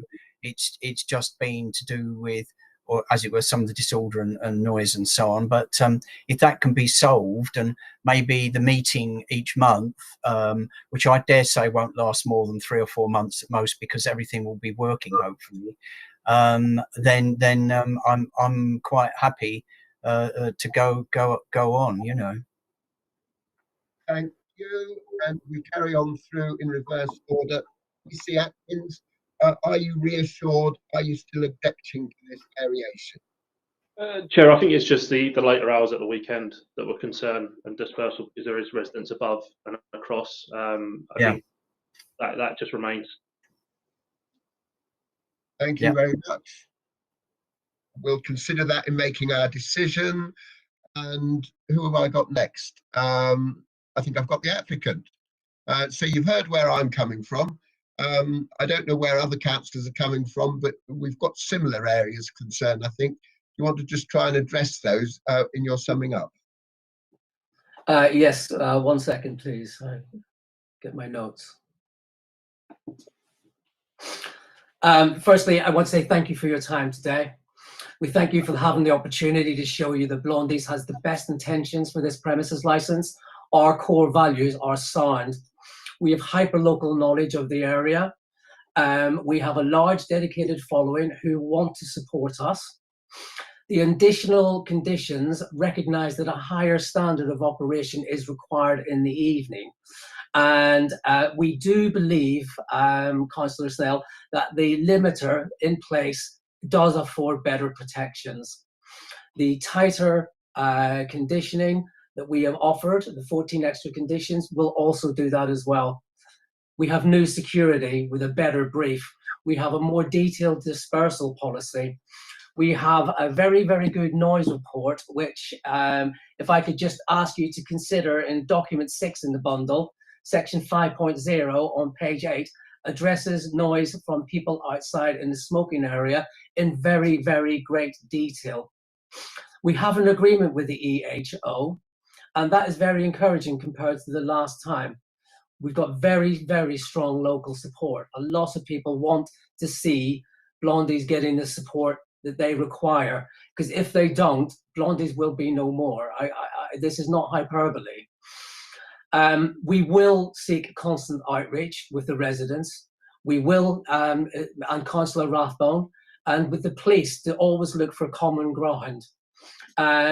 If it was minded for the council to consider reduced hours on a Thursday evening, we would also be willing to accept whatever it is that you propose.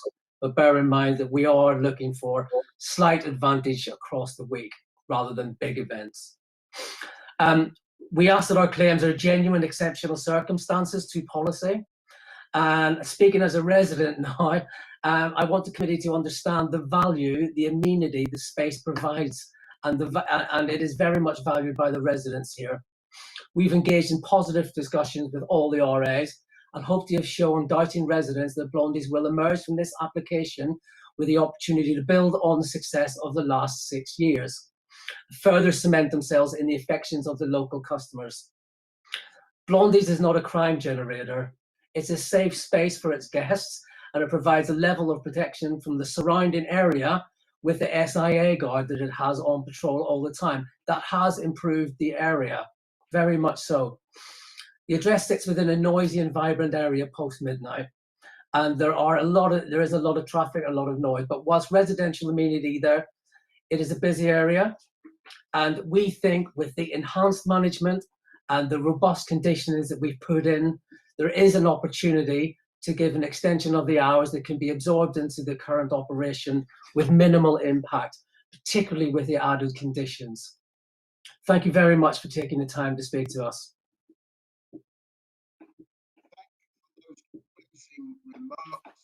Do other councillors want any clarification on what's been said, or do we now close this consideration?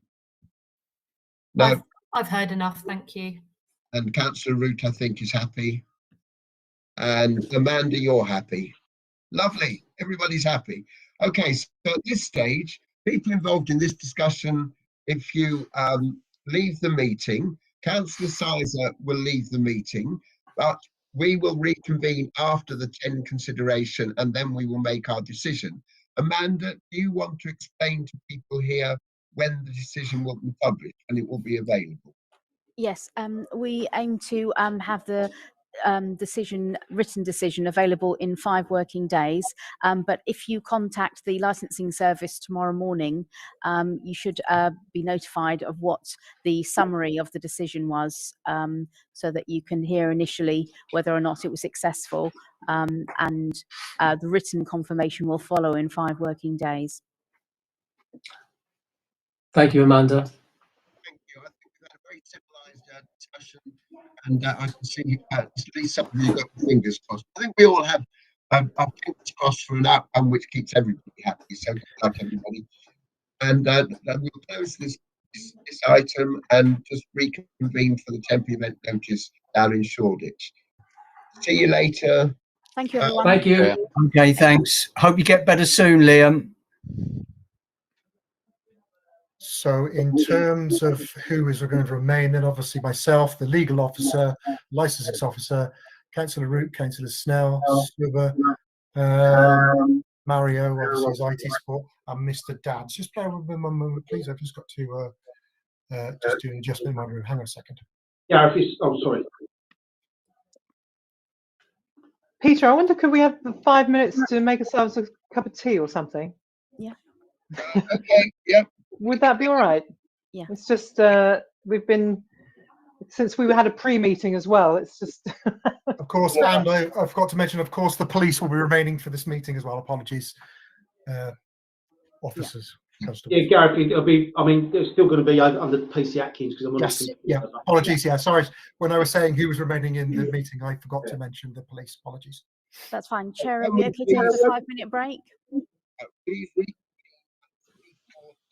the latest and enjoy your break. I'll see you shortly. Sorry, Chair, just to clarify, I didn't catch that. Are we taking a 5-minute break? I'm saying reconvene at 3:40.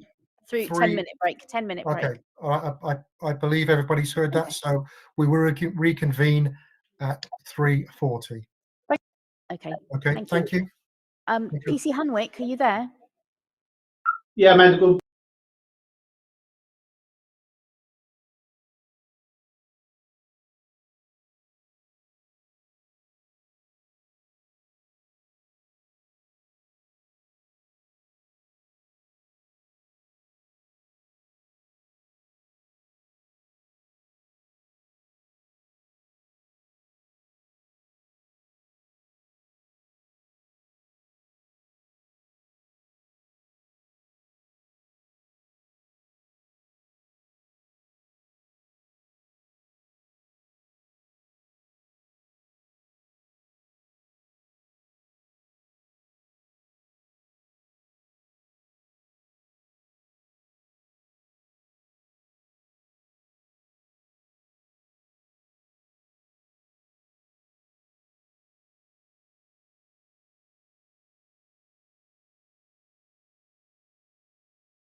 it's not the first time I've done a police application against a temporary event notice, so I'll try and do it from memory, and Amanda can put me straight if I start messing up anything. Yeah. Okay. So let us proceed from memory, and I'm going to run this past Amanda, and she can put me straight. We've been here before. In this instance, we listened to concerns about the police and significantly reduced an original application for a temporary event notice. I understand that the applicant is now coming back a second time, and once again, that the police are asking us to issue a counter notice. Have I understood that correctly? Therefore, once again, the police are doing the application. They make their case, and then the applicant or their legal representative, who I assume is Mr. Dadds. Have I understood that correctly? So you're here on your own today, aren't you? So basically, PC Atkins makes his point, or sorry, Hunswick, I think it is, makes his point. David Dadds comes back and tells us why he's wrong, and we get into a good discussion and try and work out what's best for the licensing policy. Have I got that right? Yep. Yes. It's just basically that members have to decide whether or not to issue a counter notice today. That's their main thing. Yep. Okay, we can do that. So if that's fair enough, we'll go ahead on that basis. So, PC Hunswick, fire away. Tell us why you want us to issue a counter notice. Sorry, Suba, you want to introduce it? Yeah, go on, Suba, you introduce it. Thank you, Chair. Temporary notice was given to the licensing service in respect of Brown's 1 Hackney Road for an event to be held on 15th of December 2021 from 0200 hours till the 19th of December 2021 at 400 hours. We have received objection from the police. We have received additional information from the premises user, which has been circulated. I have nothing else to add. Thank you, Chair. Lovely. Thank you very much. Sorry, I'm doing your job for you there, Suba, and you do it so much better than me. Okay, PC Hunswick, take it away. Chair, hello. Yes, going over old ground with this one. Basically, police object to the grant of this 10 for the 15th to the 19th of December on the grounds of crime and disorder, public safety, the prevention of public nuisance. Following all the opening of hospitality venues, with the increase in capacities that this has brought, we've seen violent crime figures increase, and particularly in the Shoreditch High Street, Curtain Road, Great Eastern Street, Old Street areas. Large groups have been seen to be congregating around these areas, both during and after the opening of licensed premises, in which these areas have reached saturation. And this is recognised by the designation of this area as a special policy area, which brings additional responsibilities on operators applying for a licensed activity. Additionally, there is no provision currently by TfL for the night tube due to strike action at weekends, which will exacerbate the problems around dispersal from the area. We, the police, are duty bound to prevent crime. This is one of the 4 licensing objectives. As such, we object to an increase in hours on this venue. Basically, what is happening is that any large gatherings, we are having nitrous oxide sellers are being attracted into the area and are feeding off of the people as they feed out of nightclubs, etc. This is caused an increase in crime and violent crime between the sellers themselves, and also the alcohol-fueled violence between patrons. And what we've found is that we've had to put large amounts of resources into the Shoreditch area, which is a drain on resources in the rest of the Hackney area, exponentially so. As a result of that, any increase of hours is increasing the load on police, because obviously the venues are open for longer, there's more chance of something going wrong in those areas. And that essentially is the police's stance on extension of hours. And that is basically it. We've been here before with this particular 10. It is a resubmission, it was counter notice before. And we object on identical grounds. Thank you, Chair. Thank you. Any clarification, Councillor Root? Is that clear? I have got a few questions about this, actually. I'm not sure if I should hold them until we get into the discussion. Let's go for the discussion, because Okay. at this point it should really just be clarification, I think. Okay, David, it's good to see you again. Do you want to say why you think we were wrong the first time? No, I'm not going to say that, because this is an application on its own merits, and it's not for me to tell you why you made it wrong last time, because that's subject to an appeal, which I think is going ahead tomorrow at the magistrate's court. But I'm happy to say why this application should be granted and doesn't undermine the licensing objectives. Go on. So this is an application for a 10, and each application must be judged on its own merits in accordance with law. As we've heard from PC Atkins that this afternoon, that he says that it's old ground and that the objection is on identical grounds previously made. And I'm not surprised, because he said, and it's a recorded verbatim, we have taken a policy, the police have taken a policy, particularly in the Shoreditch Triangle area, that we object to any increase in hours for general events. And as a result, to let the period of time that people are hanging around on the pavements to the minimum, which is existing hours in that zone. Goes on further to say the hours applied for exceed the police plan and the number of officers available to police the events. We know that there is a police policy that has been made, that's a blanket policy, that without exception, they are objecting to each and every 10. Now that is unlawful. And as I've said previously before you, Mr. Chairman, that the police should be acting lawfully and not acting unlawfully. And it would be unlawful for them to have a blanket policy, a policy that's not gone through public consultation, a policy that's not open to scrutiny, a policy that, in effect, blanket bans anyone from applying for a 10 in the Shoreditch area, and particularly the Triangle area. In relation to this premises and application on its own merits, we have established already that there are no issues of concern in relation to the operation, no issue of concern inside or outside on the pavement. The police have not provided any primary evidence, witness statements, or any other material to show that operationally since July, when we've opened, to now, that any of our customers have been involved in any matters arising, directly or indirectly, or been a victim of crime. There is no primary evidence whatsoever to justify or to give credence to the general submission made by the officer. In relation to the what was said previously in a decision that our premises is in the centre of the triangle, as you will be aware, Mr. Chairman, we're not. Our premises is, as you can see on the plan, Mark Brown's, there's the triangle. But just to make it absolutely clear, our premises is across the major road, which is the A10. We have no problem with people hanging outside and congregating in our premises. Also, our type of establishment is quite different to the vertical drinking establishment that the officer alluded to previously.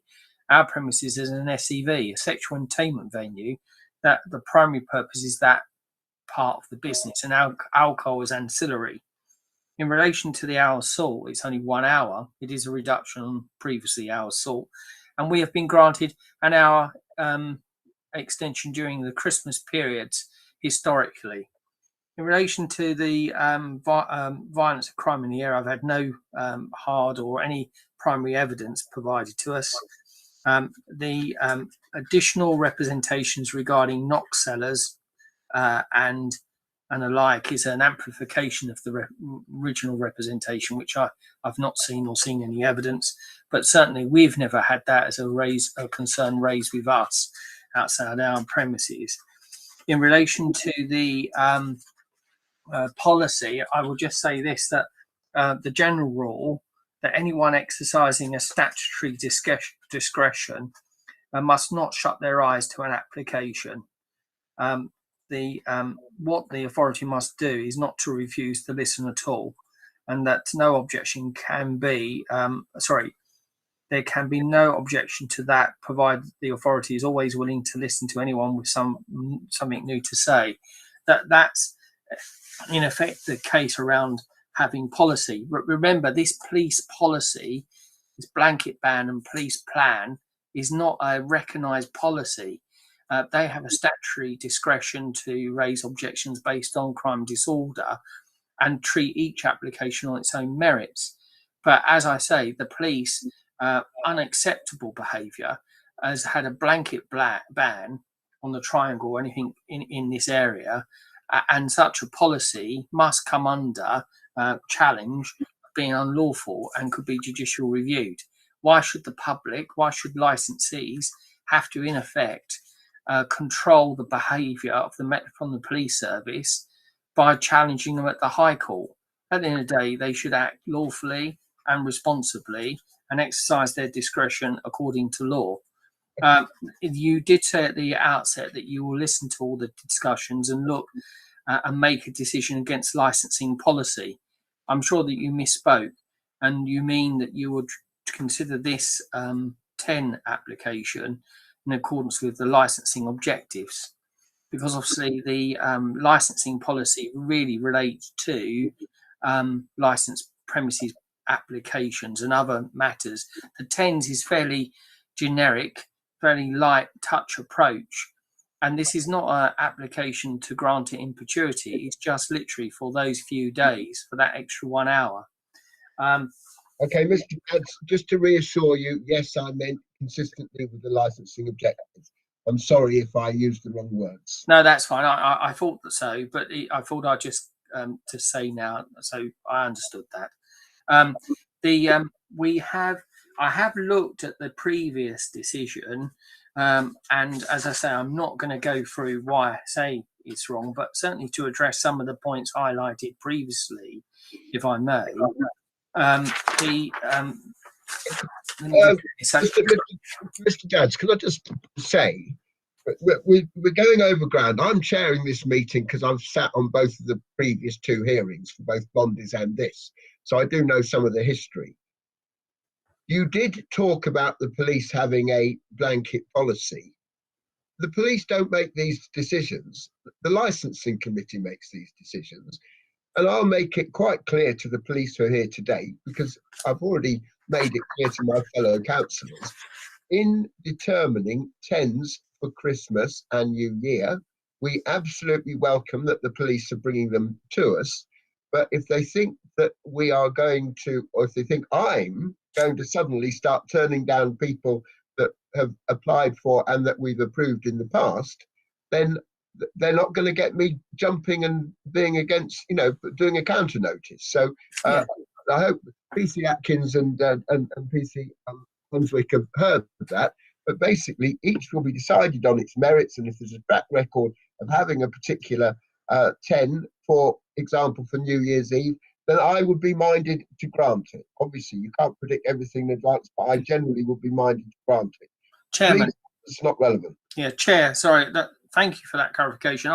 I do distinguish between the statutory discretion of the police and their decision. That discretion to raise an objection, they should do so lawfully and not have a blanket policy. So I raise that now because it's on the public record that they've taken a, as I say, we have taken a policy. The police have taken a policy, particularly in Shoreditch Triangle.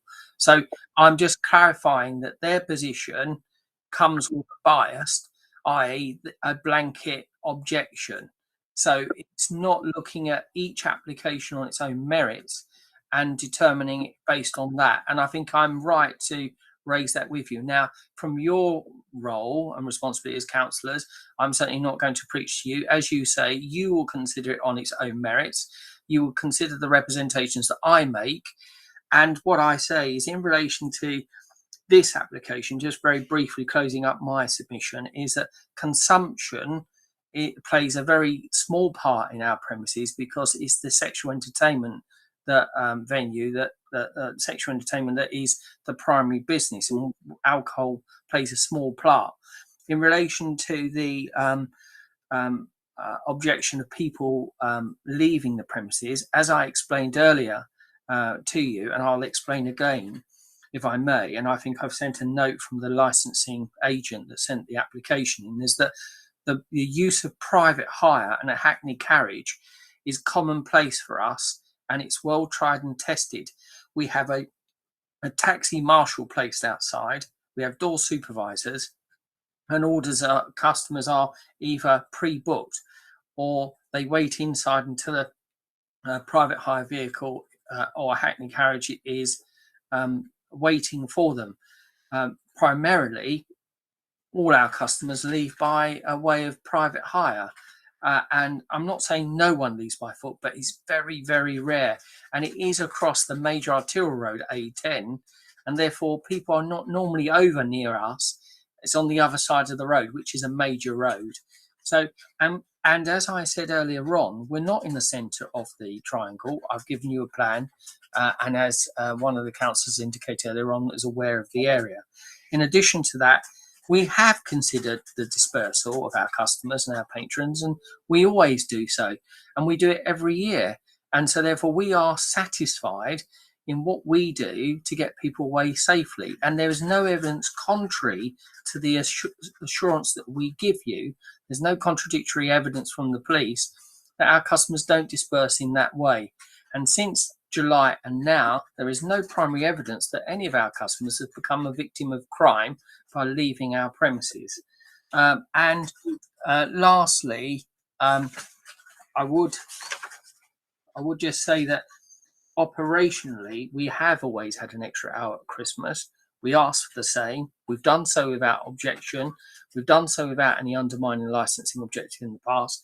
There's no evidence before you now to warrant or any evidence saying going forward that the licensing objectives would be undermined. On that basis, I asked that the application be granted.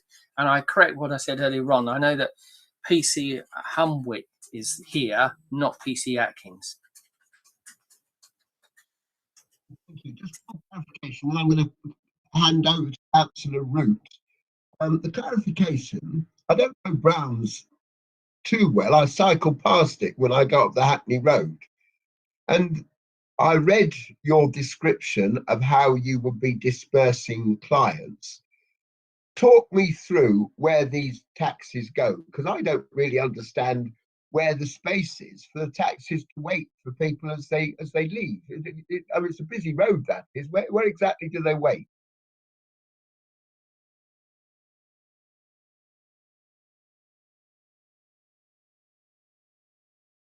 Sorry, I have Guy Hicks with me, who's a previous licensing sergeant for the area, so he was just updating me as well.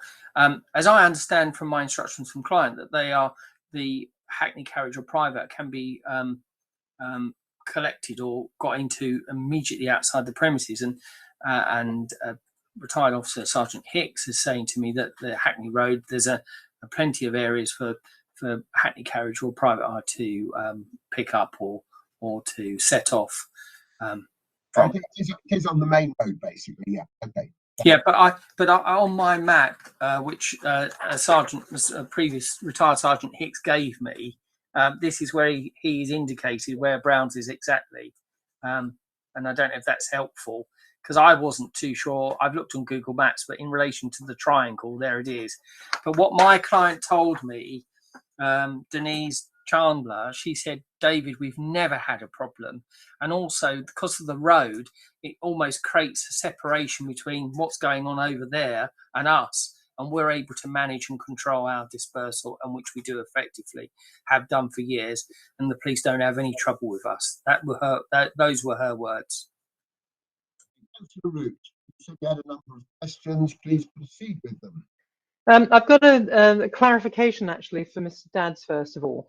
I thought you said that you were looking for a 1 hour extension, and I thought that this was a 2 hour extension as things stand. So actually you're not asking for exactly the same thing that you've asked for in the past. Can I just clarify that, please? Yes. We currently have a license at 3 a.m. and we're asking for an extra 1 hour. So 1 hour extra. We have a license on Friday and Saturday to 3 a.m. Okay. And we're going to 4. But just as a matter of clarification, we have had an extension. The license has been varied. So therefore there is an extra hour on the premises. But obviously that is not, we traditionally put 10s in December for an extra hour. And this is what we're doing this year in line with what we normally do and what we do. But as I say, operationally inside the premises, there is no objection. It's about the dispersal. But in fact, my submission further to that is if you've got dispersal from say 2:30 to 4, there'll be a more gradual dispersal. You've got a higher chance of getting dispersal than we do anyway at 3 a.m. as we currently do without objection. Yeah, that was a point that I was going to put to PC Hunswick actually. So my other questions of PC Hunswick. It does seem to me that the approach that's been used in the police objection, even if we disregard what Mr. Dadd said about blanket policies, it does seem to me that you're using some blanket arguments there that aren't necessarily tailored to Browns. One of them Mr. Dadd has talked about already in terms of the heart of the problem being in the Shoreditch Triangle and Browns not really being situated in the Shoreditch Triangle per se. And I suppose in particular, given Brown's dispersal policy, which does seem to indicate that people tend to stay inside because they do have somebody specifically there to arrange cabs for people, and they stay there until their cabs have arrived.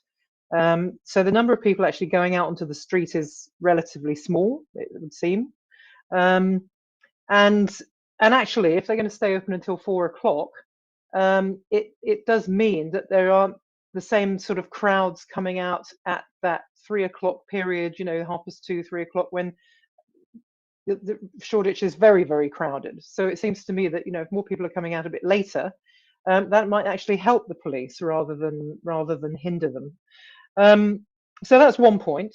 I think the other thing is to say, when you say that the night tube isn't working, well, it should be working, and it may be working again, depending a bit on industrial action.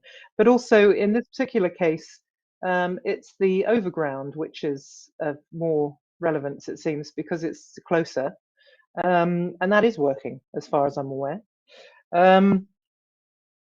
And yes, there was something else I wanted to say. Oh yes, I believe that as of this weekend, Shoreditch is going to be lucky enough to have extra police officers on duty to cope with some of the difficulties that we talked about as well. So, surely that's something we should be taking into account to some extent. So I just wonder, in the light of that, could you tailor your police objections a little bit more to this specific case rather than just to a general thing for the Shoreditch Triangle? If I can answer that, I mean, we've not just said it's the Shoreditch Triangle. I mean, Browns is situated right next to all the kebab shops where everybody congregates. Most of the taxis, they've got room for about 3 taxis on that bend, which is quite unsafe as it goes with 2 lanes of traffic trying to get into one because of the taxis that are parked outside the kebab shop. So I'm not quite sure where the taxi in Marston Place is. As far as the night tube's concerned, I'm referring specifically to Liverpool Street and the Central Line, which is one of the main ways of getting people away from that area. Without it, there is very little train transport overnight. With regards to the area concerned, I'd just like to also clarify, we haven't got a blanket policy of stopping people applying for 10s. Nobody can stop somebody applying for a temporary event notice. If we object to it and they continue to press for it, it's put before yourselves to decide. So we haven't got, there's no blanket policy to stop people from applying 10s. We can't do that. What we have done is taken the decision with this particular area because of the problems that have been experienced we have allowed pens to go through with special, low risk events, weddings, etc. Even at the town hall, they've had an event because they're a charitable organisation. So we've taken each thing on its own merits, but the vast majority of premises that are in that area spew drunk people out onto the street, and we have a massive problem with people feeding off of them. And the police have to deal with that antisocial behaviour, that crime, that violence. When people are stabbed or they're glassed, etc., it's the police that deal with that in the first instance. We've got no axe to grind against venues here, but we're the ones that pick up the pieces. So when you say it seems to be a bit of a generalisation, well, to a degree, perhaps it is. But when you're dealing with somebody that's stabbed on the floor, you can't turn around and say, sorry, mate, you're a generalisation. We're dealing with the whole problem. We can't identify exactly what bit of pavement is going to happen on, but what we do identify is the area, because of the type of area that it's become, where that sort of thing is going to happen. And that's what we're dealing with here. And that's why we bring this before you, for councillors to make this decision, as Chair has already pointed out. So what do you say about the idea that actually the dispersal is helped by the fact that Browns might keep people in for a bit longer? But there's other venues spouting out at 3 and 4 o'clock. As you've already said, it's a busy period. People will not disperse at the moment. As long as places are open, they are hanging around in the street. And this is the problem we find. You only got to look, drive down Curtin Road, Shoreditch High Street, all those areas. They've got balloon sellers coming out of the darkness, and all of a sudden there they are. They've got their little card machine, £5 per balloon, and people are just lining the streets doing balloons. So, I mean, where do you stop? Where do you draw the line, councillor? Do you give everybody 24-hour drinking so that they could disperse over a 24-hour period? We've got a drain on our resources, and at the moment we're trying to keep that at a cut-off point where we can deal with it. When you say there's additional police officers down there, there's a small additional force which are spread. They're not just on 24. They're not just on nighttime economy.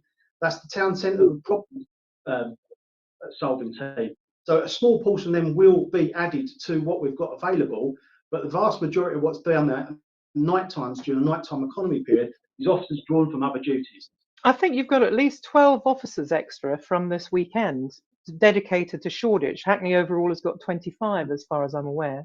But that's not just all on night time. So they are spread over. We cover 24 hours, the police. So they'll be dealing with problems and antisocial behaviour in the town centres during the daytime as well. So there's not 25 extra officers every weekend. The 1 and 24 that's already provided. There's 1 inspector, 3 sergeants, and 24 police constables. That is in the main provided by the majority of the rest of the borough. Thank you. Should I put in Councillor Root? Is that okay? No, that's fine for me. Thank you. Thank you. Okay, so making this decision to support the licensing objectives, I'm going to come back to you, David, because to see if I'm making any wrong assumptions here. We know that cumulative impact is an issue in some areas, as it is around this area where Browns is situated. The general position that we take when making a licensing decision is if basically you're in the SPA, you have to demonstrate you're not going to contribute to that cumulative impact. Whereas obviously if you're outside the area, there's a different balance of proof on tying incidents to the premises. And is it not a material consideration and a legal consideration in deciding whether we should grant a counter notice, that we know there's great cumulative impact around where Browns is, and therefore any extra people into the area late at night is likely to add to that cumulative impact? Now, have you got any objection to me taking that perspective on this application for a counter notice? Could I reply to that? Please. Councillor Snell. I think actually I'm really pleased you've said that, because it gives me an opportunity to respond. Yeah. And it's in no particular order, but I'd like to cover it that way, as I see it. But firstly, we're not bringing any extra people in the area. The people that we have in We won't have any new people in after the 10 times. So I'm quite happy to say it's people dispersing. So in fact, I think there'll be a more gradual dispersal. So there's not more people in the area. So I don't believe we're adding to the position. In relation to the SPA, I think it's fair enough to say that you will wait before you that you have an SPA. Of course you will. But you will also realise that in the last year we've had an extra hour added but we're still in the SPA, but it was added because you look at each individual premises and look what you're doing. This is an FCV licence. This is not a vertical drinking establishment. So I think you weigh that up too.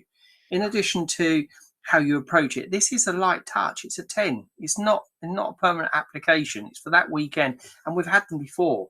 And more importantly, I think we're here about the licensing objectives, undermining, and principally the police have been challenged about the generality of their objections and challenged to the position regarding a blanket policy. And the statutory guidance says that when the police are subject to challenge, that the licensing authority, as well as the police, should their representation should withstand the scrutiny that it would be expected in a hearing. In other words, it will be challenged. And I've not seen any primary evidence. We heard a lot of emotive language from the police officer about, well, where do we go? Where do we stop? Give everyone 24 hours. And I think that's just too negative. It's like, look at each application on its own merits, then look at the primary evidence. He says that, people are being stabbed and glassed. Well, if there is a serious crime on a person, there will be an officer in charge and they would investigate. Where did the person come from? What time of day? What location? Had they been drinking? Is it linked to a licensed premises? There'll be a platitude of different steps to take. And then you'd gather evidence, you'd have intelligence, even if it's not proven yet, but you'd have trends and you'd make it up. You make a trend, you'd have a statistical analysis of what's going on in an area. And this idea that you can be general in its drunken people, people coming in, feeding off drunken people, being stabbed in glass as a general statement, with not having any particular reference to us and our premise outside the triangle, I think is a generality, because I've not seen any specific evidence that's saying that our customers leaving our premises have been subject to being vulnerable as a victim of crime leaving away from the premises. But look, my view is that up on that point, Mr. Pence, and say, okay, explain to us, because it didn't come across 100%. The strongest point that you can make in your favour is what proportion of these groups are parties of people who are pre-booked. I think you mentioned last time that actually often they're corporate clients, they're coming as a group and they leave as a group.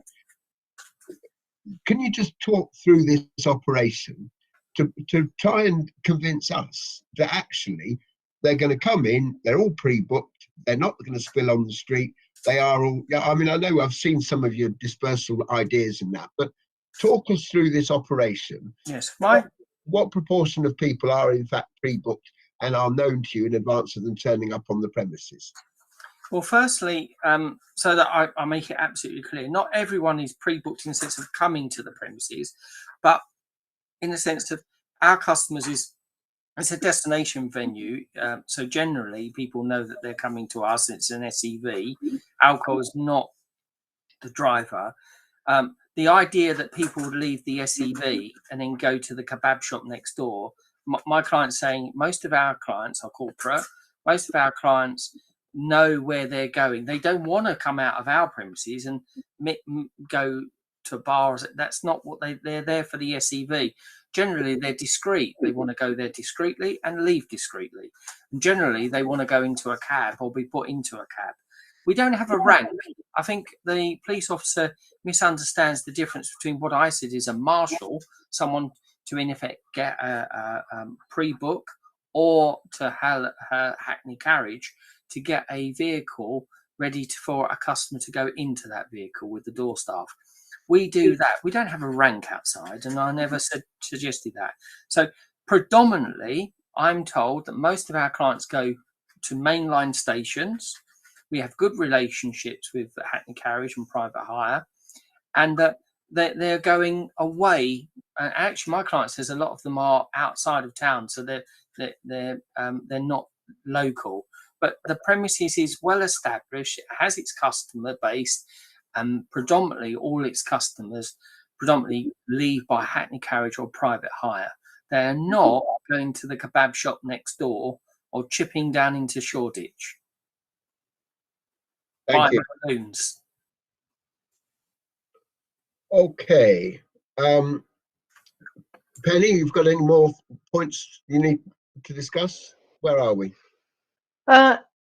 No, I don't think so. I suppose the only thing I would say is just to ask the police, pretty baldly, is there any record of particular troublemakers coming from Browns at all, and any of the difficulties that you have in Shoreditch? I mean, it's fair to say we've historically had problems all over the place with fights in the street. There was a large fight literally just around the bend from Browns last weekend, the weekend before, where officers from Tower Hamlets came across a large fight in the street, again where somebody got bottled. So we don't necessarily have a map. I mean, using one example, there was a stabbing Munch just on Shoreditch High Street. They were people that had gathered outside there at 4 a.m. when they come out of clubs, bars, etc., and had stayed there for the food. We're not really interested if they've been in Browns or they've been in the Shoreditch or they've been wherever half an hour earlier, and no officer in the case is going to go backtracking unless there's some sort of evidential chain if the fight actually started in the club. The point we're making is that by having all these late venues all kicking out, then you've got people that are hanging around in the streets because the nitrous oxide, the fact they're drunk, the fact there's a shortage of Uber cabs at the moment. That's a well publicised problem. As I say, you've also got the railway stations with the tube strikes, etc. So it all adds to the problem of people being on the streets. And as I say, I'm not concerned about. I've never said we've had a problem with Browns and problems in Browns. The problem is people hanging around in the streets, and that's our issue. David, I'll come back to you in a minute. I mean, my personal view is that certainly when we've been tackling antisocial behaviour and crime in Gillett Square in Dalston, we certainly have gone through the incident reports and found where people have emerged from, and that's one of the things that got Morna Lounge into trouble when we did the review of their licence. So I certainly think there is scope, and it would strengthen your case if we were trying to track where people had been who contributed to those incidents. Anyway, I'm probably doing David's job for him because that's probably what he's going to say himself now. I mean, I'd go a bit further, really, and to say that if the police actually really, really do want to get on top of the antisocial behaviour problems in Shoreditch, it's imperative that we have some sense of which of the venues that aren't dealing with their clientele in a responsible way. So I'd like to see some effort in that direction. Anyway, for discussion at a future, perhaps late night levy report, I don't know, at full licensing committee. But sorry, we're giving you a tough time here, PC Hunswick. Go on, stick up for yourself.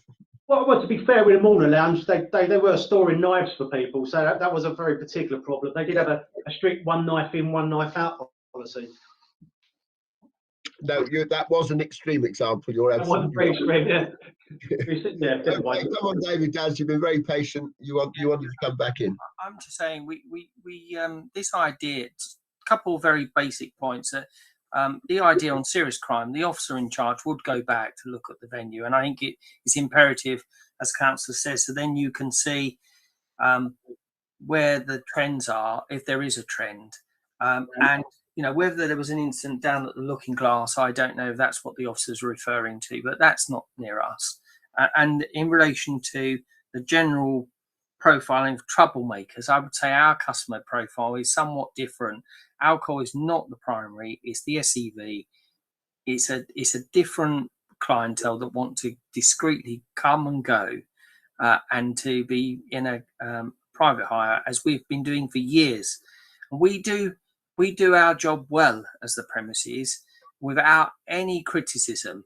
So we just ask that we are not pulled in like everyone else on a general blanket policy, and ask that our application be judged on its individual merits and be granted. I feel I've heard enough to move to a decision now. What about yourself, Councillor Root? Shall we ask for summing up? Yes, please. Yeah. So, David, do you need to say anything else in your summing up? I normally go last because I'm the... Sorry, I haven't got the procedure in front of me. Okay, PC Hunswick. No, I think you've all heard enough from me, so I'm gonna leave it there. You know, we're doing this with the best intentions. We've got no axe to grind against venues. Our sole intention is to keep people safe, and this is a way one of the ways we've seen to try and go about it. We don't want to see people hurt. In fact, people go home at the end of the night in one piece, have a good night. We're all for that, but as I say, this is why, you know, the problems we've had. We've got that. Okay, David. Yeah, just very brief. Can I just say one little thing that then disturbed me when you were answering my earlier question? So people are getting cabs, but they're getting cabs to stations. Is that what you were telling me? Are they walking down to stations? I don't fully understand still how people are dispersing. Yeah, to mainline station. Some of the examples, I was being told that a certain particular station where people go to and then go out to Surrey, so that they're not normally using the underground. They're getting on there, and some of them are even getting vehicles all the way home, and that's why a particular private hire firm quite likes providing us, because they get good customers. They're normally a lot older profile, happy to pay discretionary income to be driven all the way home or to mainline stations. But in some instances, that is just down to Cannon Street or Liverpool Street and that sort of thing. Yeah, it's just a very local journey. And in general, more people get a cab, even for that short distance, than walk down. Is that what you're telling us? Yes. Okay. And just a summary, look, I'm sure the officer has the best of intention, but blindly and routinely having a policy that's a blanket policy is unlawful, and that whilst I understand that he has the best intention, but to have a blanket policy is unlawful, whatever the intention is, and each should be judged on its own merits. You've heard all the arguments that I've talked about, but I think principally is our history, our record speaks for itself. You have no primary evidence. It's all very general in nature. The officer has been pushed very specifically about Browns and any evidence of troublemakers, etc., and is offered none. I ask that this that we are allowed the 10 as applied for. Thank you very much. I think, Amanda, correct me, is there anything we haven't covered, or can we now move into private session and make a decision? You're nodding your head in agreement. Yes, that's fine. Thank you. We've covered everything we needed to. So thank you very much to the police and to David. Chair, Mr. Dadds has just raised his hand. You raised your hand. I see that, Mr. Dadds. Anything more to say? Yes, not to speak on this item, as to say to the lawyer, to Amanda, that depending on the outcome, perhaps she could notify me, because it may have some bearing on tomorrow. But obviously, if you'd let me know, I'd be most grateful. Mr. Dadds, can I just clarify? My understanding of tomorrow's matter is not the same dates. It's for different dates. It's for the 21st to the 24th, not the 15th to the 19th. So that's why I wasn't quite sure why there was a link. Okay. All right. Well, perhaps we'll have a chat afterwards. Yeah, the appeal only relates to 21 to 24. My understanding. That's what's been confirmed from your office. Right. Thank you very much. Thank you. Thank you, members. Thank you very much. See you again. So, Chair, just for clarification, sorry, apologies, Amanda. So, just for clarification, the formal proceeding of this meeting is now concluding. Correct. Thank you very much for clarifying, Chair. Thank you, Chair. Thank you, Councillors. Thank you.